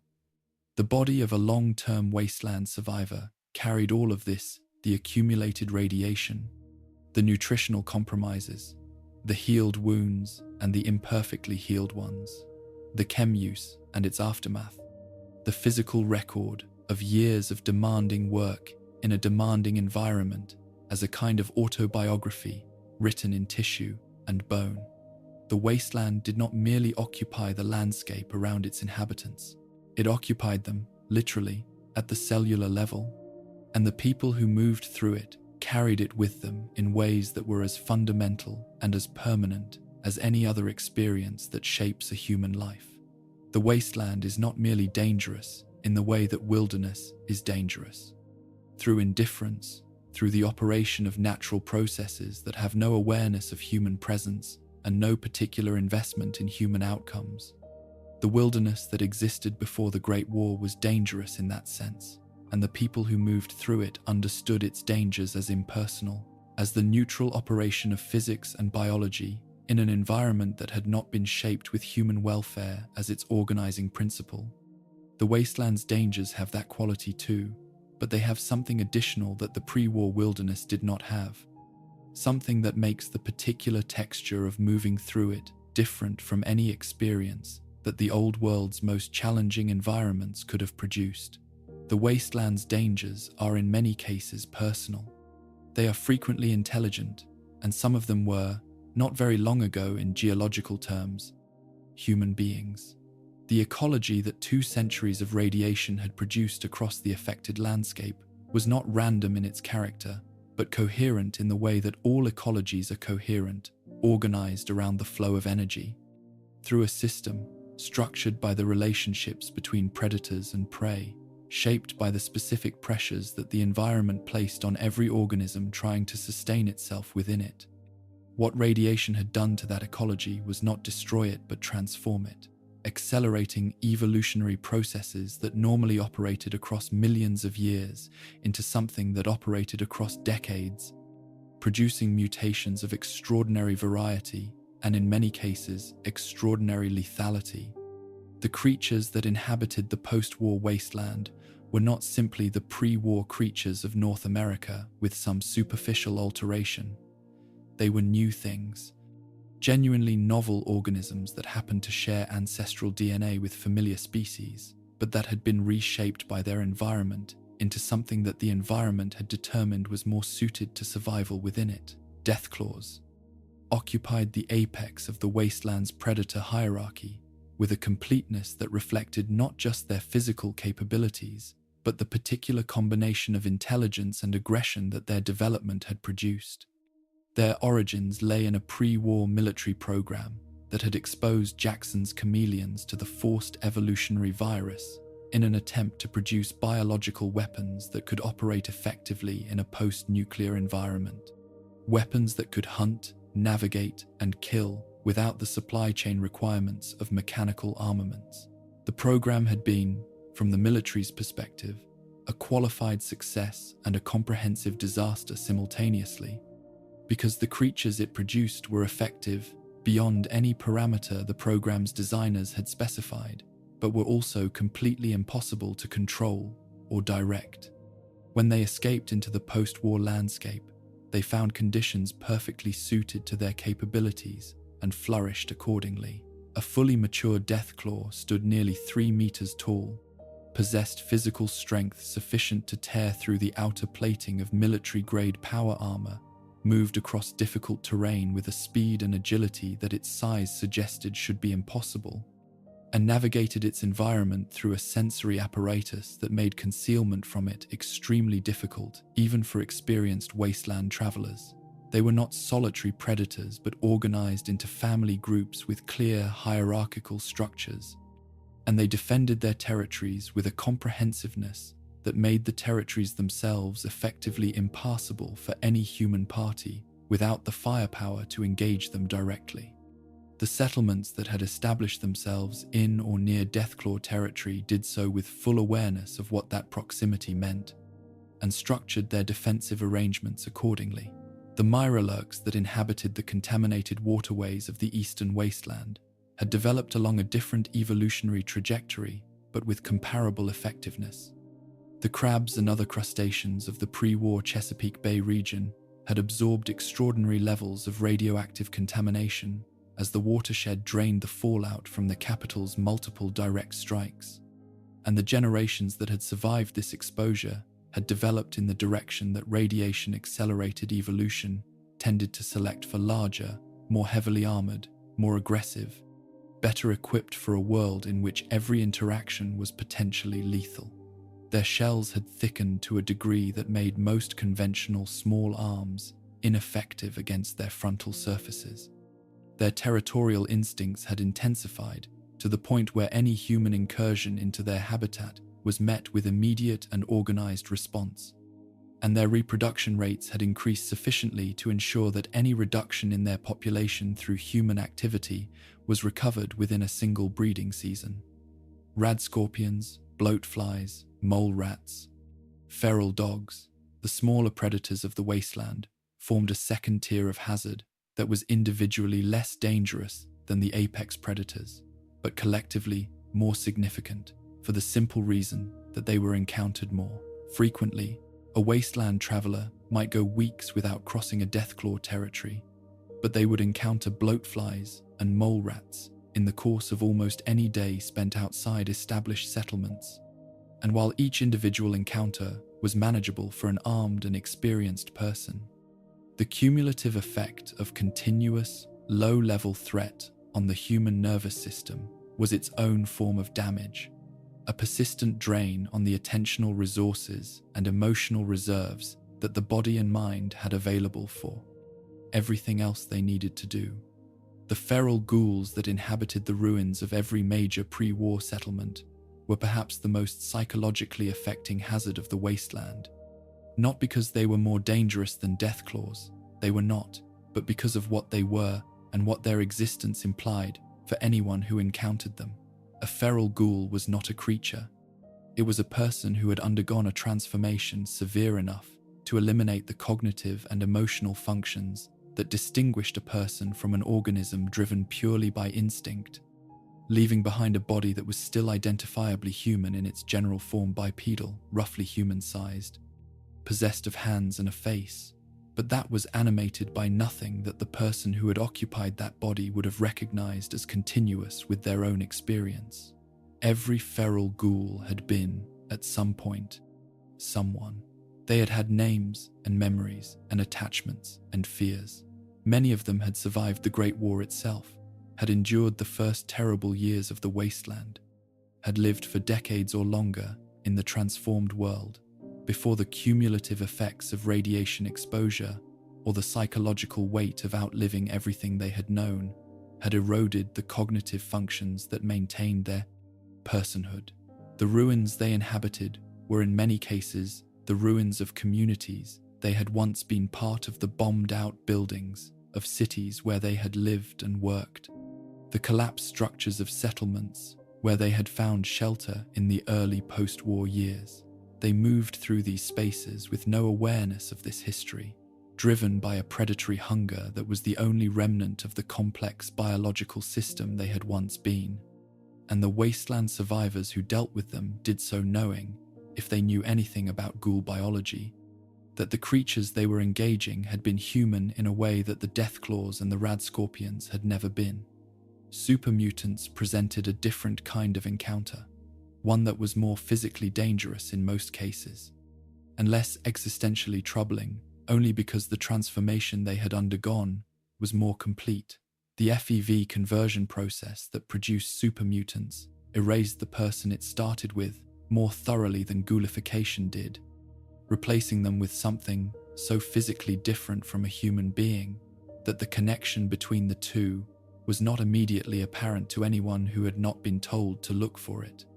They were massive, enormously strong, highly resistant to the environmental hazards that killed ordinary humans, and in the majority of cases, significantly less intelligent than the people they had once been, not incapable of thought or communication or organization, but operating with cognitive resources that were a fraction of what the humans they had replaced had possessed.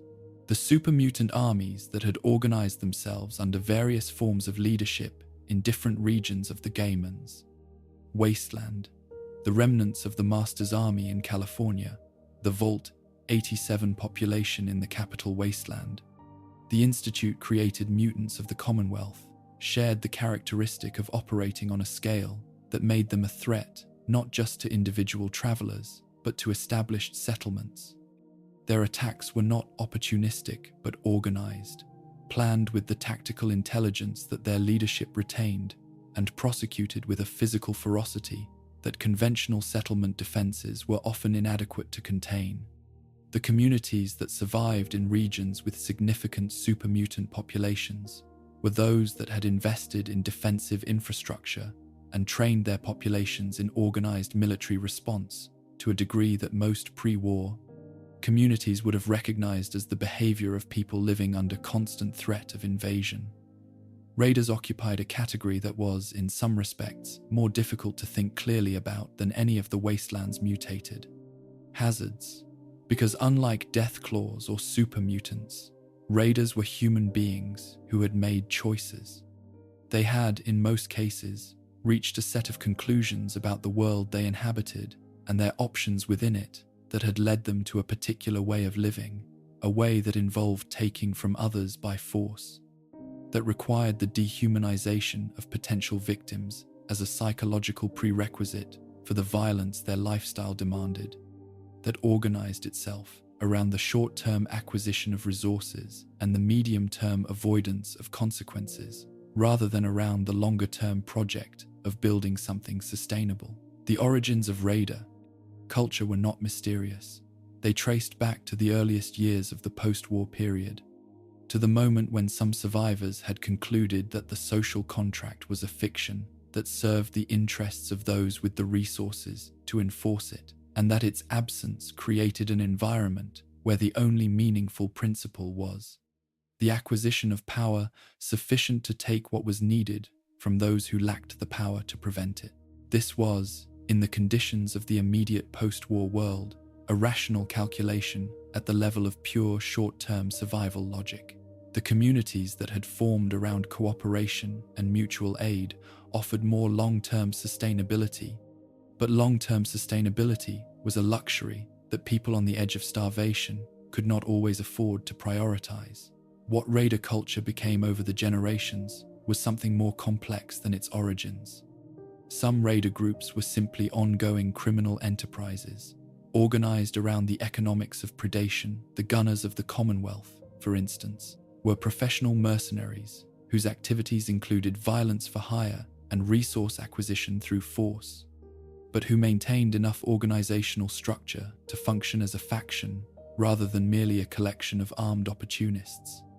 Others had developed genuine cultural identities with their own aesthetics and rituals and internal hierarchies and codes of conduct that applied, even if the conduct they governed was by any external standard monstrous. The fiends of the Mojave, who combined extreme chemical dependency with extreme violence, represented a community in the specific sense that its members had a shared identity and a shared way of life. The fact that this way of life was built on the suffering of others did not make the community less real, only more troubling. The psychology of raider culture, of what it actually felt like from the inside to be a person who lived this way, was something that the wasteland's more settled communities tended not to examine closely, because the examination was uncomfortable and the practical demands of survival did not leave much time for empathy toward those who were trying to kill you. But the discomfort of the examination did not make it irrelevant. Many raiders had not chosen their life from a position of security and informed consideration of alternatives. They had been born into raider groups, or had joined them at moments of desperation when no other option was visible, or had been captured and incorporated into them through processes that removed whatever choices they might otherwise have had. The raider, who had been raised from childhood in a group that understood the world through the lens of predation and force, had not meaningfully chosen that lens any more than the settler's child, who had been raised to farm and trade, had chosen those values. Both were the products of the communities that had formed them. Slavery wove through the wasteland's human landscape as one of its most persistent and most terrible features. The logic of slavery was, in the stripped-down economics of a world where human labor was both scarce and essential, brutally simple. A person who could be compelled to work produced value without requiring the payment that would normally be exchanged for voluntary labor. And in a world without functioning law enforcement or judicial systems capable of addressing the practice, the only constraint on it was the moral conviction of those in a position to practice it and the resistance of those who were its targets. Moral conviction was unevenly distributed in the wasteland, and resistance without external support was rarely sufficient against organized predators. The lived experience of constant threat on a wasteland survivor's nervous system was cumulative and transformative in ways that the medical literature of the pre-war world had documented in the context of soldiers and disaster survivors and others subjected to prolonged exposure to danger, and that the post-war world reproduced at scale and without the possibility of the therapeutic intervention or the removal from the threatening environment that pre-war treatment frameworks had depended upon. The hypervigilance that developed in people who had spent years in environments where threats could materialize without warning, the automatic scanning of sightlines, the cataloging of exits, the assessment of every stranger encountered as a potential threat until proven otherwise, was adaptive in the environment that produced it and damaging in almost every other respect. Sleep was a vulnerability in the wasteland, in a way that it was not in any environment where the concept of security had been established on a reliable enough basis to allow the body's defensive systems to relax during the hours of unconsciousness. Every time a wasteland survivor closed their eyes, they were making a calculation, a judgment about whether the shelter they had found was defensible enough, whether the people they were sleeping near were trustworthy enough, whether the sounds of the environment around them were consistent enough with safety to permit the neurological systems responsible for threat detection to stand down sufficiently for actual rest to occur. Many wasteland survivors described a quality of sleep that was not the deep restorative unconsciousness of a person genuinely at rest, but something shallower and more provisional, a state in which the body recovered some of what it needed while maintaining enough alertness to respond to a threat, and that left them, morning after morning, less fully rested than their physical needs required. This was the world that every wasteland survivor navigated every day, without the possibility of retirement from it or relief from its demands. Not a world that was sometimes dangerous and sometimes safe, where the dangerous times could be anticipated and prepared for, and the safe times used for genuine recovery. A world that was always dangerous, in which the degree of danger varied but never reached zero, in which the question was never whether a threat existed, but only what form the current threat was taking, and whether the resources available to address it were adequate to the task. The people who lived in this world for years and decades did not become accustomed to it in any sense that reduced its actual demands on them. They became instead a particular kind of person, shaped by the demands of constant vigilance, into someone for whom that vigilance had become as automatic and as invisible as breathing, and who carried its costs in their bodies and their minds as the unacknowledged tax that survival in the wasteland levied on everyone who chose, day after day, to continue paying it. The question of what makes a person is one that philosophy had been wrestling with for centuries before the Great War, and that the Great War's aftermath transformed from an academic exercise into one of the most practically urgent questions that the wasteland's inhabitants were required to answer, often in real time, with insufficient information and consequences that could not be reversed. In the pre-war world, the question had been largely theoretical, a matter for ethicists and neuroscientists and legal theorists to debate in the comfortable abstraction of institutions that could afford to take their time with it. In the wasteland, it was immediate and personal, and loaded with the specific moral weight that attaches to decisions about which entities deserve protection and care, and the basic recognition of their existence as something that matters. The wasteland had produced, through the mechanism of radiation acting on human biology across 2 centuries of continuous exposure, at least 2 categories of being that occupied an uncertain position in the taxonomy of personhood that were human in their origins, traceable back through their biological history to the same species that had built the civilization now lying in ruins around them, but that had been altered by their experience of the post-war world in ways that made the application of the word human to them a statement requiring qualification rather than a simple description. The ghouls and the super mutants of the wasteland were not monsters in the sense that the deathclaws and the rad scorpions were monsters, creatures that had never been human, and that could be engaged as pure threats without any of the moral complexity that attended the recognition of shared origins. They were something more difficult than that, and the difficulty they presented was not a problem that could be solved by ignoring it. Ghoulification was not a process that anyone had designed or chosen. It was what happened when the human body was exposed to certain combinations and quantities of radiation and managed, through mechanisms that post-war science had not fully mapped, to survive that exposure through a fundamental biological transformation rather than simply dying of it.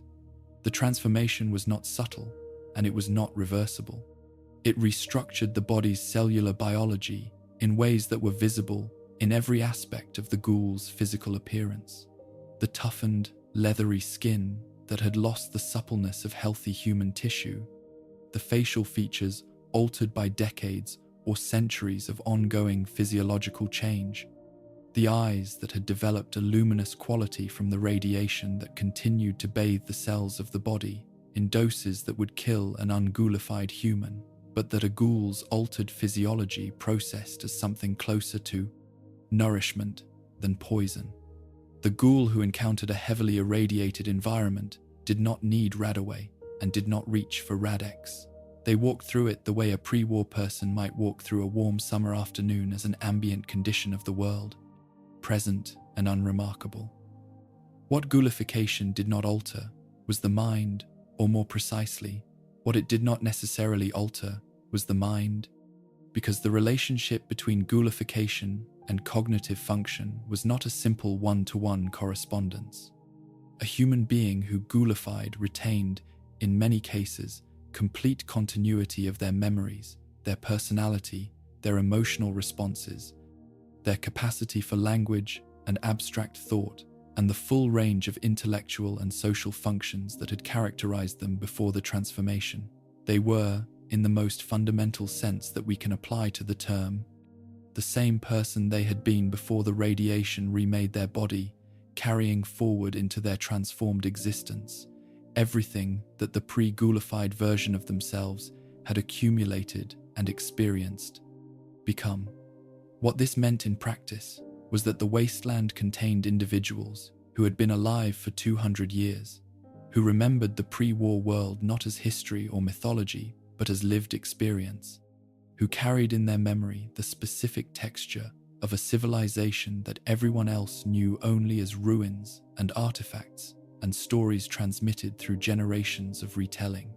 The ghoul, who had been a middle-aged woman on October 23, 2077, and who had survived the bombing and the years that followed and the transformation that radiation eventually worked on her body, was standing in the wasteland 2 centuries later as a direct witness to everything that had happened between that morning and the present moment. She remembered what Boston had looked like before the bombs. She remembered the taste of food that had not been grown in contaminated soil. She remembered the sound of a city that was fully alive, with all the complex layered noise that hundreds of thousands of human beings in motion produce. Noise that the wasteland's settlements could approximate in their best moments, but could never fully recreate. Characters like Raúl Tejada, who had survived the bombing as a young man in Mexico City and lived through the following 2 centuries, carrying the weight of every loss those years had brought him, illustrated what this kind of survival actually cost. Raúl was not simply old in the way that old people are old, weighted with the accumulation of a single long life and the particular grief of outliving people they had loved. He was old in a way that had no pre-war parallel, a person who had outlived not just individuals, but generations, who had watched everyone he had ever known die, and then watched their children die, and then watched their children's children die, who carried a grief whose scale was genuinely without precedent in human experience, because human beings had not previously lived long enough to accumulate it. The specific loneliness of this kind of survival, the knowledge that every relationship formed would end with the loss of the person who was not going to outlive the century, was a loneliness that the wasteland's psychological vocabulary had not developed adequate language to describe. Hancock, the ghoul who had made himself the mayor and informal guardian of good neighbor in the Commonwealth, represented a different relationship with the ghoulified condition, one that had passed through the grief and the isolation and arrived at something that looked, from the outside, like a kind of fierce and slightly reckless joy. Hancock had ghoulified not through the slow accumulation of radiation exposure over decades, but through a deliberate and desperate act of self-transformation, consuming a cocktail of experimental chems and radiation in a single accelerated process that remade his body at the cost of a physical agony. He described with the cheerful detachment of someone who had decided that what he was buying with, the pain, was worth the price. He understood his ghoulhood not as a loss of what he had been, but as a liberation from the constraints that the pre-ghoulified version of himself had been unable to escape, and the community he had built in Good Neighbor reflected this understanding, a settlement explicitly organized around the principle that the transformations, the wasteland, worked on human beings were not automatically disqualifying. That personhood was not contingent on the maintenance of a particular physical form. The social reality for most ghouls in most wasteland communities was considerably less accommodating than the philosophy of Good Neighbor suggested. The discrimination that ghouls encountered in settlements across every region of the wasteland was not the casual prejudice of people who had thought the matter through and arrived at an incorrect conclusion. It was visceral and immediate and rooted in the most ancient of human threat assessment heuristics, the instinctive response to physical abnormality as a signal of danger, the deep biological wariness of disease and contamination that the ghoul's appearance triggered in those who lacked the knowledge or the inclination to understand what they were actually looking at. Diamond City maintained policies restricting ghoul residency. Numerous smaller settlements refused entry to ghouls entirely, regardless of the individual in question. The ghoul traveler, approaching an unfamiliar settlement, had no reliable way of knowing whether they would be received as a person seeking shelter or shot on sight as a threat, and this uncertainty shaped every aspect of their navigation of the wasteland's human geography. The threshold between retained intelligence and ferality was the aspect of ghoul existence that hung over every intelligent ghoul's life with a weight that nothing else in the wasteland quite replicated.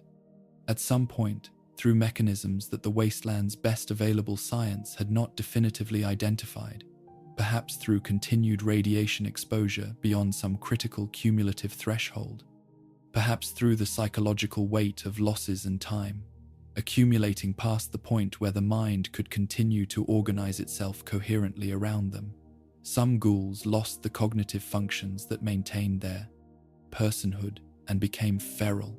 The transition was not always gradual. Some intelligent ghouls, who had maintained their full faculties for decades, underwent the change with a suddenness that left their communities without adequate warning. Others deteriorated slowly enough that those around them could observe the process, could watch the moments of confusion become more frequent and more profound, could see the personality they had known for years begin to fragment and fade. What the intelligent ghoul knew about this possibility shaped how they lived with it in ways that varied by individual, but that tended to cluster around certain recognizable responses. Some treated it as a practical problem to be managed through behavioral precautions, avoiding excessive radiation exposure beyond what their physiology required, maintaining the cognitive engagement and social connection that seemed to correlate with retention of intelligence, developing contingency arrangements with trusted companions for what should happen if the transition began. Others treated it with a fatalistic acceptance that resembled, in certain respects, the approach that any person might take to the knowledge of their own eventual mortality, acknowledging its reality while declining to allow that reality to consume the life that remained before it arrived. A few lived with it as a terror that colored every moment of their existence, that made the maintenance of their own continued selfhood feel like a project requiring constant vigilance, that transformed the ordinary experience of aging and cognitive change into a source of existential dread, without parallel in any other form of existence the wasteland produced. The super mutants' relationship to the question of personhood was structured differently, because the process that produced super mutants, the forced evolutionary virus, and its variants, did not leave the original person largely intact within a transformed body. It remade both the body and, in most cases, the mind, producing a being that was human in its biological ancestry and alien in almost every other respect. The cognitive reduction that accompanied FEV transformation was not universal. The existence of intelligent supermutants demonstrated that the process did not inevitably destroy the higher functions, but it was the dominant outcome, and the wasteland's supermutant population was therefore composed primarily of beings whose intelligence and personality had been reduced to a degree that made their pre-transformation identity effectively unrecoverable. Lily Bowen had been a grandmother in Vault 17 when the supermutant attack came, and she was taken and transformed.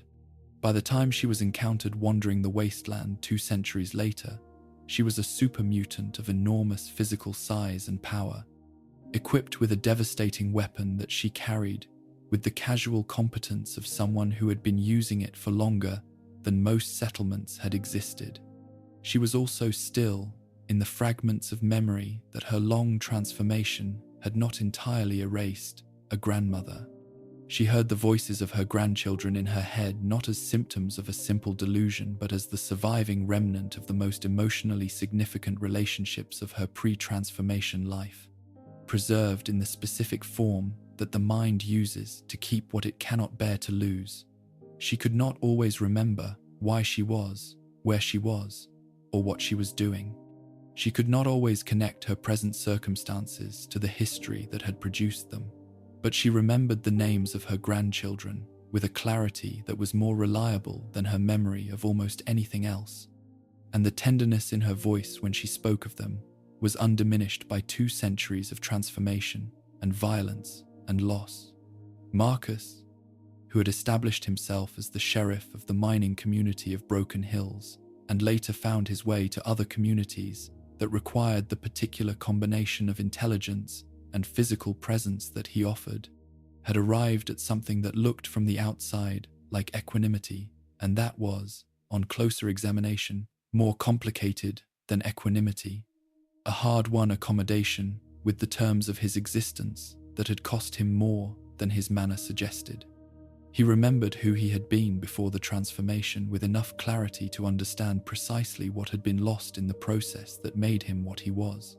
He had had a life, a context, a set of relationships and aspirations and ordinary human concerns that the FEV had not so much destroyed as rendered irrelevant, replaced by a different set of capacities and limitations that the transformed version of himself had spent the subsequent decades learning to inhabit.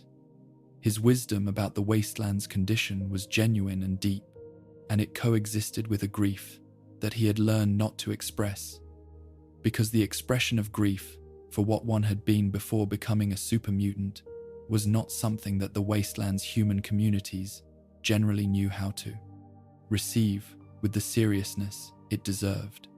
What the existence of ghouls and supermutants forced upon every wasteland survivor who encountered them was a practical engagement with the question that philosophy had theorized about for centuries without resolution. The question of whether personhood was a property of a particular physical form or of a particular kind of mind. Whether the continuity of a self across radical physical transformation preserved something that deserved recognition and protection. Whether the beings that walked through the wasteland in bodies that did not look like human bodies, but that spoke and remembered and grieved and hoped, were entitled to the consideration that those capacities in a human body would automatically have conferred. The answers that individual wasteland survivors gave to these questions varied enormously, and the communities they formed reflected those answers in their policies and their social arrangements, and the treatment they extended or withheld to the transformed beings who sought to exist within or alongside them. The most honest answer, which the law consistently supported through its most carefully drawn characters, was that the question could not be resolved at the level of category. It could only be addressed at the level of the individual through the attention and the willingness to look closely at what was actually present, rather than at what the category implied ought to be present. through the recognition that the history of the wasteland's transformed beings was a history produced by the same catastrophe that had produced everything else in the post-war world, and that the beings themselves had not chosen the transformation any more than the surface survivors had chosen the bombs. They were what the world had made them, and the world had made them, as it had made everyone who survived in it, into something that deserved, at minimum, the consideration of genuine attention.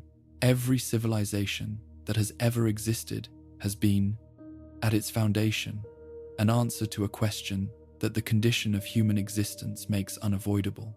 How should the people who share a world organize themselves in relation to one another, and what principles should govern the distribution of power among them?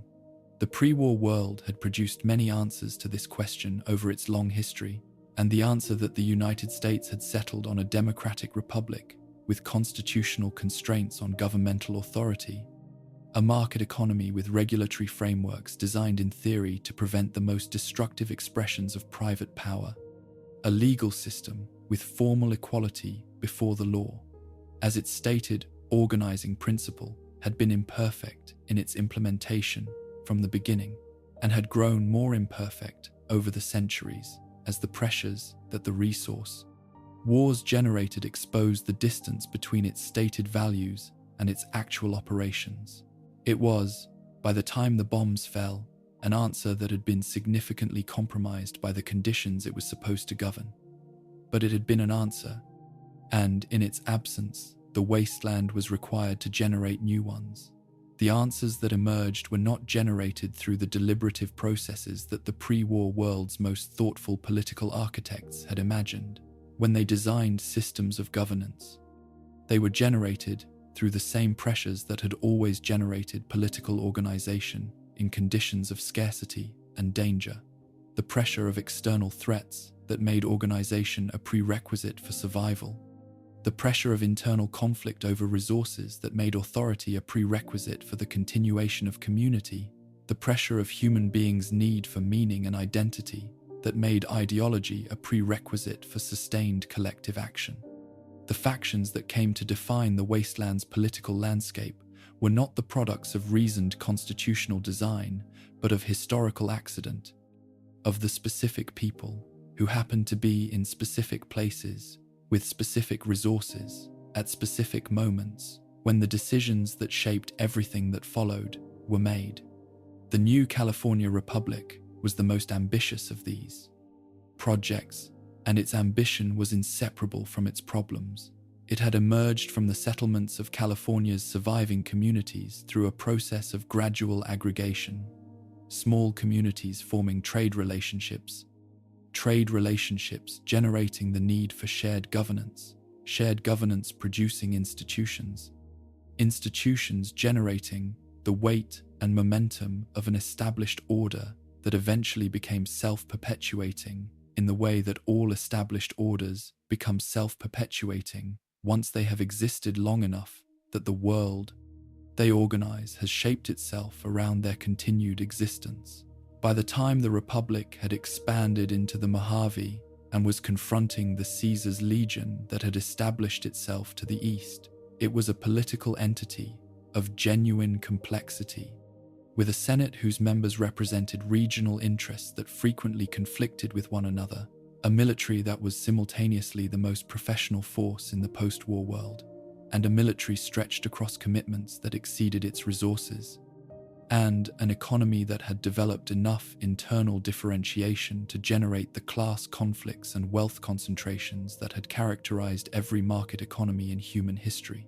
The ordinary NCR citizen, the farmer in the boneyard whose crops were purchased at prices set by trading companies with political connections to the Senate, the soldier from New Reno who had enlisted because the Republic's military offered steady pay and a sense of purpose in a world that did not overflow with either, the shopkeeper in Shady Sands who paid taxes to a government that provided roads and law enforcement, and then spent those taxes on military campaigns that the shopkeeper had not been consulted about and did not fully understand, lived within the Republic's organizing framework, as most people live within the political systems that govern them, which is to say, without detailed engagement with its mechanisms, and without the particular clarity about its contradictions that only becomes available to those who stand outside it. The Republic was the world they had inherited. Its rules were the rules by which their lives were organized. Its failures were the failures of something they had not built and could not easily imagine replacing. The corruption that ran through the Republic's institutions was not the corruption of individual bad actors who had inserted themselves into an otherwise sound system. It was the corruption that all systems of sufficient scale and longevity generate through the simple operation of the incentives they create. The incentive for those with access to power to use that access for personal benefit. The incentive for those with sufficient wealth to translate it into political influence. The incentive for military leadership to overstate the necessity of campaigns that served their institutional interests more than they served the Republic's citizens. The Republic's founders had understood that these incentives existed and had designed mechanisms intended to constrain them. Those mechanisms had been effective for a time and had then been gradually circumvented by people who were clever enough to work within the letter of the institutional rules while violating their spirit, in the way that people always circumvent institutional constraints when the rewards for doing so are sufficient and the penalties for being caught are manageable. Caesar's legion, which confronted the Republic across the Colorado River, was constructed on a foundation that rejected everything the Republic represented, not as a matter of principled philosophical disagreement with democratic governance, though Edward Sallow, who had made himself Caesar, was capable of articulating such a disagreement with considerable rhetorical sophistication, but as a practical response to what he had observed about the pre-war world and the post-war one. The tribes of the Colorado region had been, before the Legion absorbed or destroyed them, a collection of communities that could not protect themselves individually against the threats that the wasteland generated, and whose conflicts with one another consumed resources and lives that the project of simple survival could not spare. What Caesar had offered them, or imposed upon them, depending on the perspective of those involved, was unity through absolute hierarchy, security through absolute discipline, and the kind of social cohesion that comes from shared identity and shared purpose, at the cost of everything that the individual members of the absorbed tribes had previously understood as their own. The Legion's territories were, by the standards of the wasteland, safe. The roads through Legion-controlled land could be traveled without the threat of raider attack that made equivalent travel through independent territory a calculated risk. The communities under Legion administration were not subjected to the random predation that characterized life in ungoverned wasteland regions. These were genuine benefits, produced by genuine enforcement, and the people who lived under Legion control had access to a physical security that was not available everywhere in the wasteland, and that was not nothing. That it came at the cost of personal autonomy, of the subordination of women to roles defined entirely by their utility to the Legion's military and reproductive requirements, of slavery as an economic foundation, of a social discipline maintained through public violence that served as both punishment and demonstration. These costs were real, and they were comprehensive, and they fell with particular severity on those whose position in the Legion's hierarchy left them with the least capacity to negotiate the terms of their own existence. The Brotherhood of Steel occupied a different kind of position in the wasteland's political landscape, one defined not primarily by territorial ambition or the aspiration to govern civilian populations, but by an institutional mission that gave it a specific and peculiar relationship to the world around it.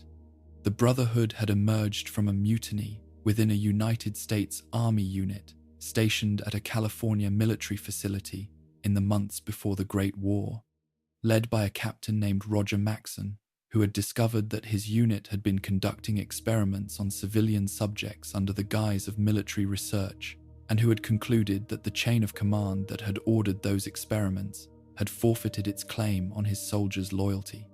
The Brotherhood that grew from this mutiny carried the specific character of its origins, the military organization, the hierarchical discipline, The technological sophistication of a unit that had been assigned to a research facility and had inherited its equipment, and the deep suspicion of the institutions that had failed so catastrophically that they had brought about the end of the world. The Brotherhood's obsession with technology was not arbitrary, but emerged directly from this foundational experience. The Great War had been produced, in the Brotherhood's institutional understanding, by the misapplication of advanced technology in the hands of institutions that had proven themselves unworthy of the trust that access to such technology required. The appropriate response to this history was not to abandon advanced technology that would leave the Brotherhood without the capabilities that its institutional survival required, but to control it, to restrict access to it, to prevent it from falling into hands that would use it as the pre-war institutions had used it. The Brotherhood's practice of claiming and securing advanced technology wherever it could be found was, in this framing, not mere acquisitiveness, but a form of guardianship, the maintenance of a trust whose terms were defined by the Brotherhood itself, answerable to no external authority, and that the Brotherhood's leadership was the sole interpreter of. The practical consequences of this institutional mission for the wasteland's ordinary inhabitants were mixed in ways that reflected the gap between the Brotherhood's self-understanding and the perspective of those who lived alongside it. The technological capabilities that the Brotherhood controlled could have been distributed in ways that would have provided significant material benefit to wasteland communities: medical technology, water purification equipment, agricultural technology, communications infrastructure. The Brotherhood's practice of withholding rather than sharing these capabilities, of treating technological knowledge as a secret to be protected rather than a resource to be distributed, meant that the potential benefit remained potential while real communities managed with real scarcity. The East Coast Brotherhood under Elder Lyons had moved toward a more humanitarian orientation that made it genuinely valuable to the capital wasteland's civilian population, and this movement had been controversial within the organization precisely because it represented a departure from the institutional culture that the Brotherhood's founding had established. The Institute, operating in the deepest secrecy beneath the Commonwealth's ruins, represented perhaps the most philosophically troubling faction in the wasteland, because its relationship to the question of civilization's reconstruction was not straightforwardly hostile to human welfare, but was organized around a conception of human welfare so narrow and so specific that it functioned, in practice, as indistinguishable from hostility. The scientists of the Institute were not evil in any simple sense. They were people who had committed themselves to a project of scientific advancement that they believed was the most important contribution that anyone in the post-war world could make to the long-term survival of the moon species, and that commitment was genuine and sustained over generations by an institutional culture that reinforced it continuously. What the Institute had failed to develop across those same generations was any adequate account of the moral obligations that the pursuit of scientific advancement generated toward the people who were not inside its walls. The surface wasteland that surrounded the Institute's underground facility was, in the Institute's institutional framing, not a community of people with claims on the consideration and care of those who shared the world with them, but an environment, a resource, and a hazard, a place where materials could be acquired and where the products of Institute research could be tested, where the synth population that the Institute created could be deployed for purposes that the Institute defined without reference to the interests of the surface people those deployments affected. The replacement of surface inhabitants with synth duplicates was the most visible and most disturbing expression of this orientation, an act that treated individual human beings as interchangeable with technological replicas, that denied them the most basic consideration that personhood demands, and that was understood within the Institute as a research activity rather than a moral catastrophe. The Minutemen, who had organized themselves to protect Commonwealth settlements, occupied the opposite end of the spectrum from the pair Institute's technocratic isolation. a faction defined not by a comprehensive ideology or an institutional mission or a claim to territory and resources, but by the simple, stated commitment to show up when settlements were threatened and do what was necessary to protect them. This simplicity was both their greatest virtue and the source of their greatest vulnerability. The Minutemen had no mechanism for extracting from the communities they protected the sustained commitment and resources that a functioning protective force required. No ideological framework powerful enough to maintain organizational cohesion through the periods of difficulty and failure that tested every institution sooner or later. No central authority capable of making the hard decisions that effective collective action always eventually required. They had collapsed once already under these pressures, and the process of their attempted revival was a process of discovering whether the simplicity of their founding principle was adequate to the institutional challenges that all principles eventually faced when they were tested against the resistance of the actual world. The wasteland survivor who stood before these factions and was required to decide where to place their allegiance, or who had allegiance imposed upon them by the circumstances of their birth into a community already organized around one or another of these frameworks, was not making a choice between clearly good options and clearly bad ones. They were navigating a landscape of competing imperfections, each of which offered something genuinely valuable and demanded something genuinely costly, each of which could point to real achievements that justified the real failures it had also produced. The NCR soldier, who believed in the Republic's democratic ideals, was not wrong to believe in them, even as she followed orders she disagreed with for an institution that had compromised those ideals in ways she could not fix. The Brotherhood initiate, who understood that advanced technology in the wrong hands was genuinely dangerous, was not wrong to understand this, even as the institution's response to that understanding produced costs that fell on people who had not been consulted. The Minuteman, who simply wanted to protect their neighbors from threats those neighbors could not handle alone, was not wrong to want this, even when the organization's structural limitations made the wanting insufficient.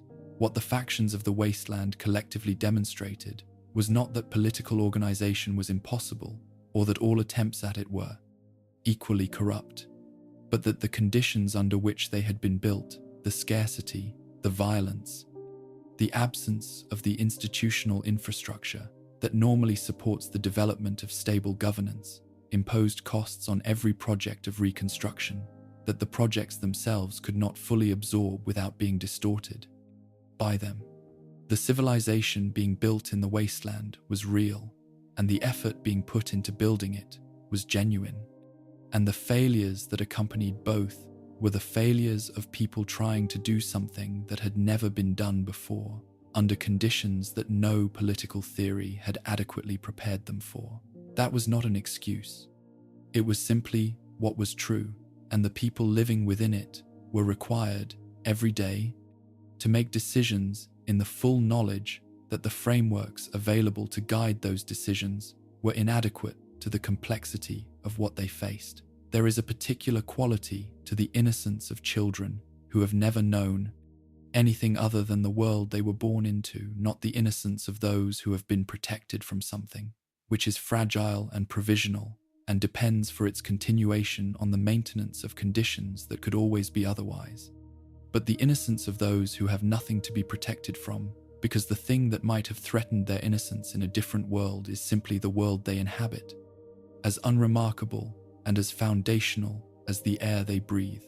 The children of the wasteland were innocent in this second sense, and the particular quality of their innocence was one of the more quietly devastating features of the world. The Great War had produced, not because they suffered in ways that were unique to childhood, though some of them did, but because their existence demonstrated, without sentimentality and without the need for argument, what it actually meant for the failures of one generation to become the inheritance of the next. A child born in Megaton or Shady Sands or Diamond City, or any of the hundreds of smaller settlements scattered across the wasteland's geography, had no reference point for any other world. The ruins were not ruins to them in the sense that ruins imply a contrast with something intact. They were simply the landscape, the physical context of daily life, as ordinary and as unremarkable as the green fields and intact cities that children in other centuries had accepted as the natural condition of the world without ever examining that acceptance. The collapsed buildings and the irradiated craters and the rusting hulks of pre-war vehicles were not evidence of catastrophe to a child who had never seen anything different. They were furniture. They were the terrain features that organized play and exploration, and the mapping of a world whose boundaries were defined by how far a child's legs could carry them before the threat assessment calculations that every wasteland child learned before they fully understood why demanded a return to the safety of walls. The education these children received reflected the priorities of the world they were being prepared to inhabit. In the settlements large enough to sustain something resembling formal schooling, Diamond City's classroom, the Republic's network of schools, in its more established territories, the educational arrangements that certain vault communities had maintained through the transition to surface life, the curriculum was organized around the knowledge that survival required, supplemented by as much of the broader human inheritance as the available teachers and materials could provide. A child in Diamond City learned to read from pre-war textbooks whose illustrations depicted a world of intact buildings and functioning technology that existed now only in those illustrations, and they learned what the illustrated words described as historical fact, the way that children in earlier centuries had learned about ancient civilizations as something real that had existed and was now gone, comprehensible in its general outlines and inaccessible in its specific texture. Alongside this literary education, and carrying equal weight in the practical curriculum that wasteland schooling provided, was the knowledge that the world outside the walls required. The identification of edible plants and contaminated water sources, the basic principles of radiation management, and the behavioral strategies for minimizing exposure during necessary travel through affected areas. The recognition of threat indicators that signaled the proximity of hostile creatures or human predators, the particular silence that preceded a death claws approach, the architectural signs that suggested a raider encampment in a ruin that might otherwise appear simply abandoned, the behavioral patterns of feral ghouls that distinguished them from the intelligent ghouls who deserved to be approached with caution rather than immediately engaged as threats.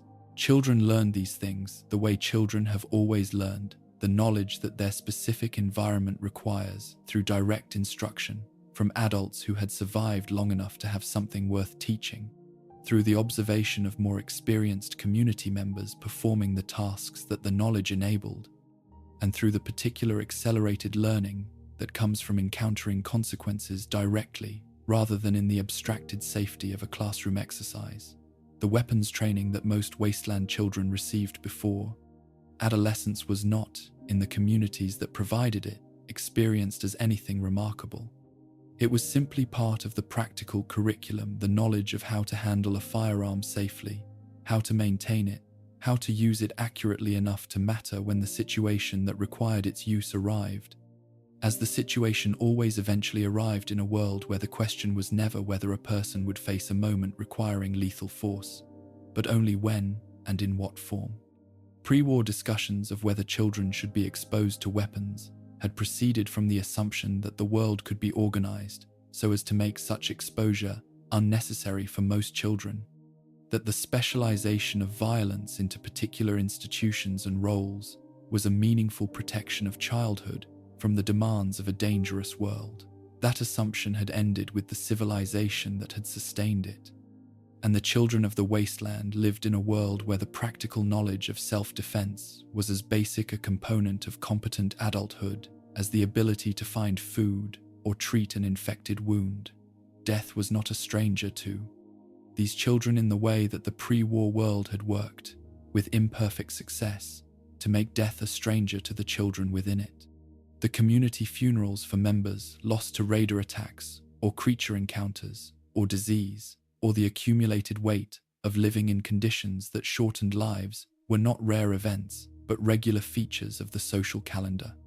Children attended these funerals as participants in community grief, rather than as those to be protected from it, because protection from the reality of mortality was not a resource that wasteland communities could afford to allocate, and because the children who grew up understanding death as a feature of the world they inhabited were better prepared for the world they would inhabit as adults than those who had been shielded from it would have been. The grief at these funerals was real, and the children felt it genuinely, the loss of specific people who had been specific presences in their lives, whose absence would reorganize the texture of daily existence in ways that would be felt for a long time. But the grief existed within a framework that acknowledged it as a normal cost of living rather than an exceptional catastrophe. And this acknowledgement, while it did not reduce the grief, gave it a context that made it survivable. The parents who were raising children in the wasteland did so with an awareness of the world's dangers that shaped every aspect of the parental relationship in ways that had no precise, pre-war parallel. The love that wasteland parents extended to their children was not different in its quality from the love that parents in any era had felt. It was the same overwhelming attachment, the same fierce protectiveness, the same capacity for self-sacrifice in service of a child's welfare that had always characterized parental love at its most fundamental. What was different was the specific anxiety that accompanied it, the particular texture of a fear that was not abstract, but grounded in the concrete and frequently observed reality of all the ways that a child in the wasteland could be lost: radiation exposure, disease without treatment, violence from creatures or human predators. The Institute's synth abductions that had generated in the Commonwealth a specific and terrible dread, the fear that the child you were watching was not the child you had raised, that the original had been taken and replaced with something that wore your child's face and carried your child's memories, and was not, in some fundamental sense, your child at all. The community of Little Lamplight, situated in a cave system in the capital wasteland, presented the most extreme case of what the wasteland required of its youngest inhabitants, and what those inhabitants could, under sufficient pressure, produce.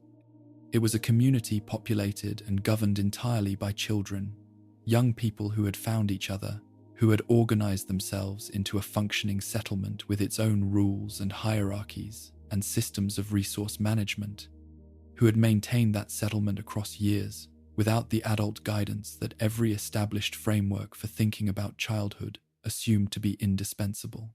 The children of Little Lamplight had not chosen this arrangement from a position of adequate options.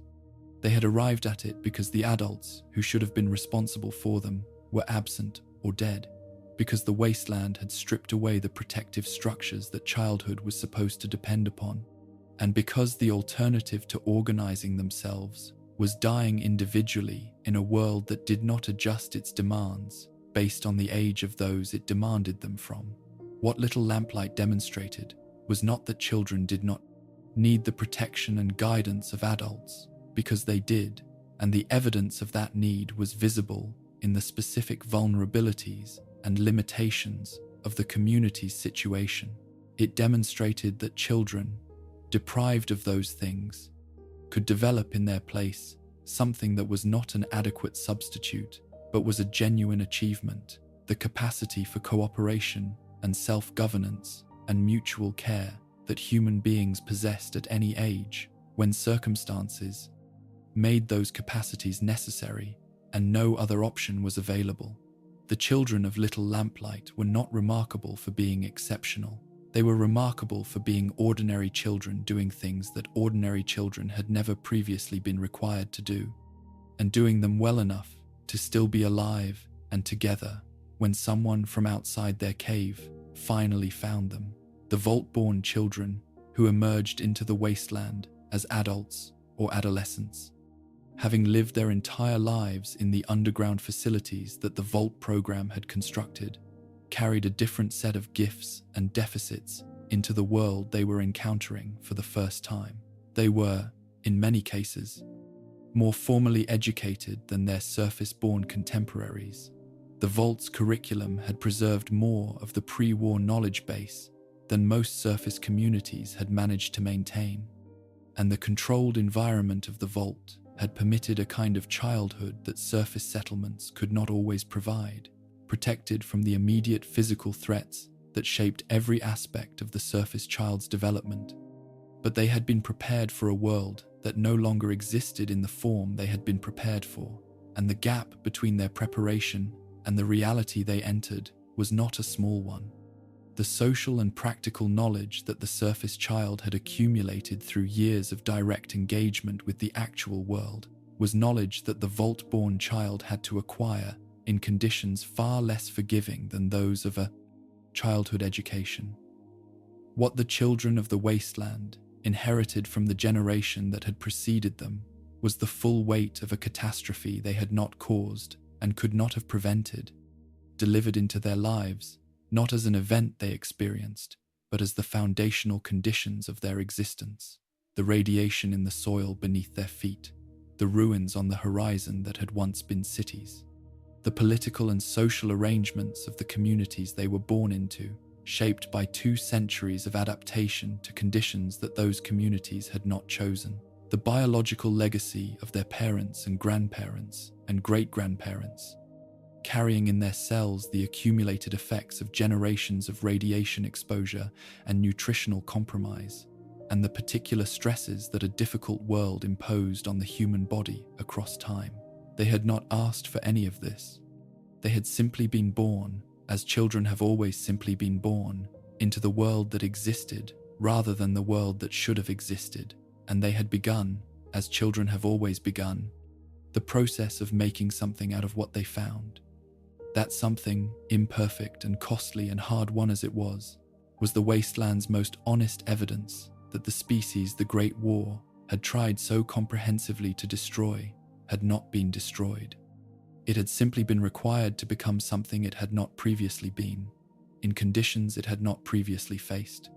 And the children who grew up in the world those conditions had produced were both the inheritors of everything that had been lost and the living evidence that the inheritance was not the end of the story. The body keeps a record of everything that happens to it. This is not metaphor but biology.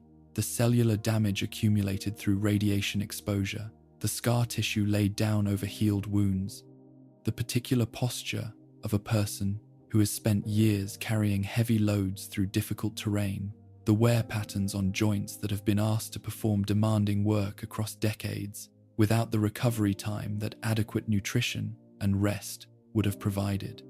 The body's record is legible to those who know how to read it as a physical autobiography of the life that has been lived within it. What is less legible from the outside, but no less real and no less consequential for the person carrying it, is the record that the mind keeps of the same history, the accumulated weight of everything that has been witnessed and endured and done and lost, stored not in scar tissue, but in the neural pathways that experience carves into the brain's architecture, shaping the patterns of thought and feeling and response that constitute a person's inner life as surely as their bones and muscles constitute their physical one.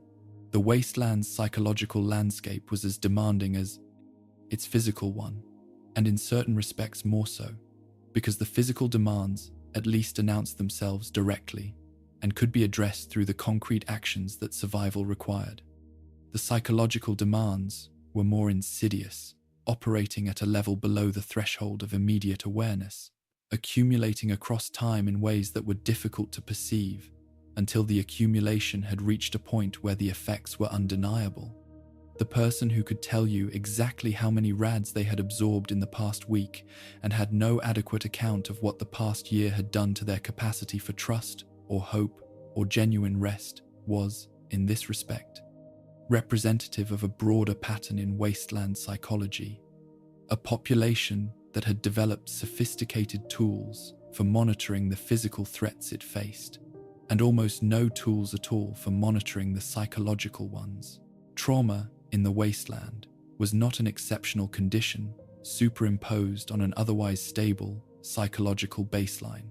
It was the baseline. the foundational condition from which every other aspect of the inner life of a wasteland survivor had to be understood.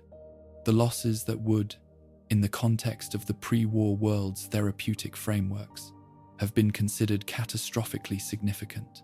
The loss of family members to violence or disease or radiation, the loss of homes and communities to raider attacks, or the simple attrition of the wasteland's unceasing demands, the loss of the physical safety that makes everything else possible, were not rare events in the lives of wasteland survivors, but routine ones, arriving at intervals determined by the logic of the world they inhabited, rather than by any consideration of what the people experiencing them could sustain. There was no therapeutic infrastructure available to address these losses as they accumulated. There were no trained counselors, no established frameworks for the processing of grief in a supported and time-bounded context, no cultural rituals adequate to the scale of what was being mourned. There was only the necessity of continuing to function, and the various ways that different people found to meet that necessity in the absence of adequate support. The vault dweller who emerged into the wasteland for the first time, whether after decades of underground life or two, centuries of cryogenic suspension that felt, from the inside, like no time at all, experienced a specific form of psychological shock that the general category of culture shock did not adequately capture. The expansion of the known world from a finite and controlled space to an open and boundless and actively dangerous one was not merely a cognitive adjustment, a matter of updating one's mental maps to include information that had previously been unavailable. It was a reorganization of the self at a more fundamental level, because the self that had developed in the vault's controlled environment had been shaped by that environment in ways that were only visible when the environment changed. The vault dweller's capacity for spatial orientation, for risk assessment in open terrain, for the reading of environmental information that the surface required for safe navigation, all of these had developed in relation to conditions that no longer obtained, and the process of rebuilding them in relation to conditions that did was not a matter of learning new information, but of unlearning deeply embedded patterns and replacing them with ones that served a different world. The grief that accompanied this transition was grief for specific people and places and ways of being that had been left behind or lost. And it was also something more diffuse and in some ways harder to articulate, a grief for the version of the world that the vault had represented, however inadequately, however falsely in the cases where the vault's promise had been deliberately betrayed. Even in vaults that had not been experimental, that had simply been what they claimed to be, the world they had offered their inhabitants was a world of legibility and predictability and the reassuring sense that someone, somewhere, had thought carefully about the conditions of existence and had arranged them to be survivable. The surface offered none of this reassurance, and the absence of it was felt as a loss even by people who understood intellectually that the reassurance had always been, to some degree, a construction. Survivors' guilt inhabited the psychology of the wasteland at every level and in every community, taking forms that ranged from the immediate and acute to the diffuse and chronic. The most immediate form was the guilt of those who had survived specific events that had killed others. The person who had been outside the settlement when the raider attack came and who had returned to find the dead. The vault dweller who had been in a different section of the facility when the experiment's consequences had propagated through the population. The traveler who had decided not to take the route that their companions had taken and had survived while those companions had not. This guilt did not submit to the rational argument that survival was not a moral failing, that the randomness of the wasteland's violence meant that being alive was not evidence of having done something that the dead had failed to do.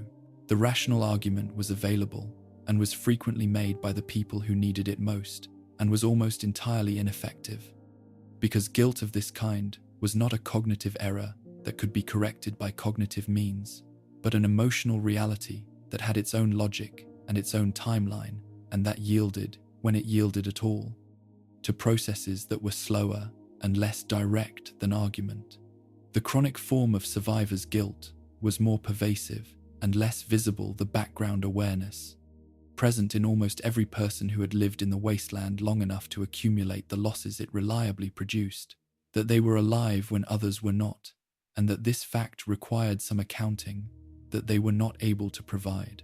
It expressed itself not as acute distress, but as a subtle deformation of the relationship to one's own welfare, a tendency to accept unnecessary risks, a resistance to the kinds of self-care that survival required, a pattern of prioritizing others' needs over one's own that went beyond the cooperative ethic that community required and into something that looked like and functioned as a form of self-punishment that the person enacting it did not recognize as punishment. Dissociation was among the most widely distributed psychological responses to the demands of wasteland life, and among the most under-recognized, because its external presentation was often indistinguishable from the stoic self-containment that the wasteland's culture valued and actively cultivated. The person who had developed the capacity to perform complex and dangerous tasks in conditions of acute stress without being overwhelmed by the emotional content of those tasks, who could treat a severe wound without the distress that the sight of severe wounds produced in people who encountered them rarely, who could make lethal decisions about threats without the hesitation that moral seriousness generates in those who have not been required to practice such decisions frequently, was functioning effectively by every measure that the wasteland applied to its inhabitants. They were also, in many cases, operating in a state of partial disconnection from their own emotional experience that had begun as an adaptive response to specific, overwhelming circumstances and had gradually extended across the full range of experience in ways that were no longer exclusively adaptive. The violence that wasteland survival required was one of the most significant sources of psychological change in the wasteland's inhabitants, and one of the least examined, partly because examination was uncomfortable, and partly because the cultural frameworks available in the wasteland for thinking about violence tended to treat it as a technical problem rather than a psychological one. The pre-war research on the psychology of killing, on the cognitive and emotional processes that killing required, on the ways it changed the people who engaged in it, on the specific difficulties that arose when those changes were not acknowledged and integrated, existed in books that were scattered across the wasteland in fragments, available to those who sought them, but not part of the common knowledge base that most communities transmitted to their members. The person who had killed for the first time in self-defense, in the defense of their community, in the desperate arithmetic of a situation where the available options were kill or die, had undergone a psychological event whose significance was rarely acknowledged by those around them, because those around them had typically undergone the same event and had managed it through the same combination of practical necessity and deliberate non-examination that the culture provided as its primary coping strategy. The loneliness that the wasteland produced in its inhabitants was not simply the loneliness of physical isolation, though the wasteland produced that too in abundance. It was the loneliness of people who had undergone experiences that most of those around them had not undergone in exactly the same form, whose inner lives had been shaped by those experiences in ways that created distances between them and others that were not visible from the outside, but were felt acutely from the inside. The traveler who had spent months alone on the road had not merely been physically separated from other people during that time. They had developed, in that separation, a relationship with their own interiority that made the resumption of social life, when it occurred, feel different than it had before, more effortful, more self-conscious, organized around a set of inner resources that had been constructed for solitude and that did not seamlessly reconfigure themselves for company. The veteran of extended conflict who had returned to community life carried with them the gap between what they had seen and done and what the people around them could receive without being overwhelmed by it. And this gap was lonely in a specific and persistent way that the physical presence of other people did not automatically address. The construction of meaning was not, for wasteland survivors, an optional activity or a luxury to be pursued when the more pressing demands of physical survival had been adequately met. It was itself a survival requirement, because human beings whose lives lack any organizing framework of meaning and purpose do not simply become meaningless, they become psychologically unsustainable.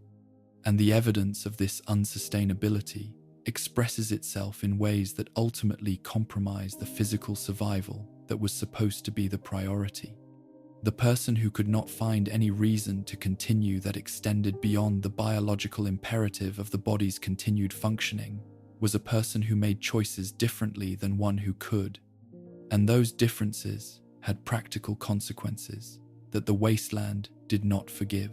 The various frameworks through which wasteland survivors constructed meaning were as diverse as the survivors themselves, and they included the religious traditions that had survived the Great War in various forms, the secular commitments to community and craft, and the protection of others that organized many lives without reference to the supernatural, the ideological allegiances to factions whose stated purposes provided an account of why individual action mattered in a historical context larger than any single life, and the intimate attachments to specific people whose welfare gave existence a specificity and urgency that abstract principles could not always provide. None of these frameworks was adequate to every demand that wasteland life placed on the people who depended on them. All of them were better than nothing.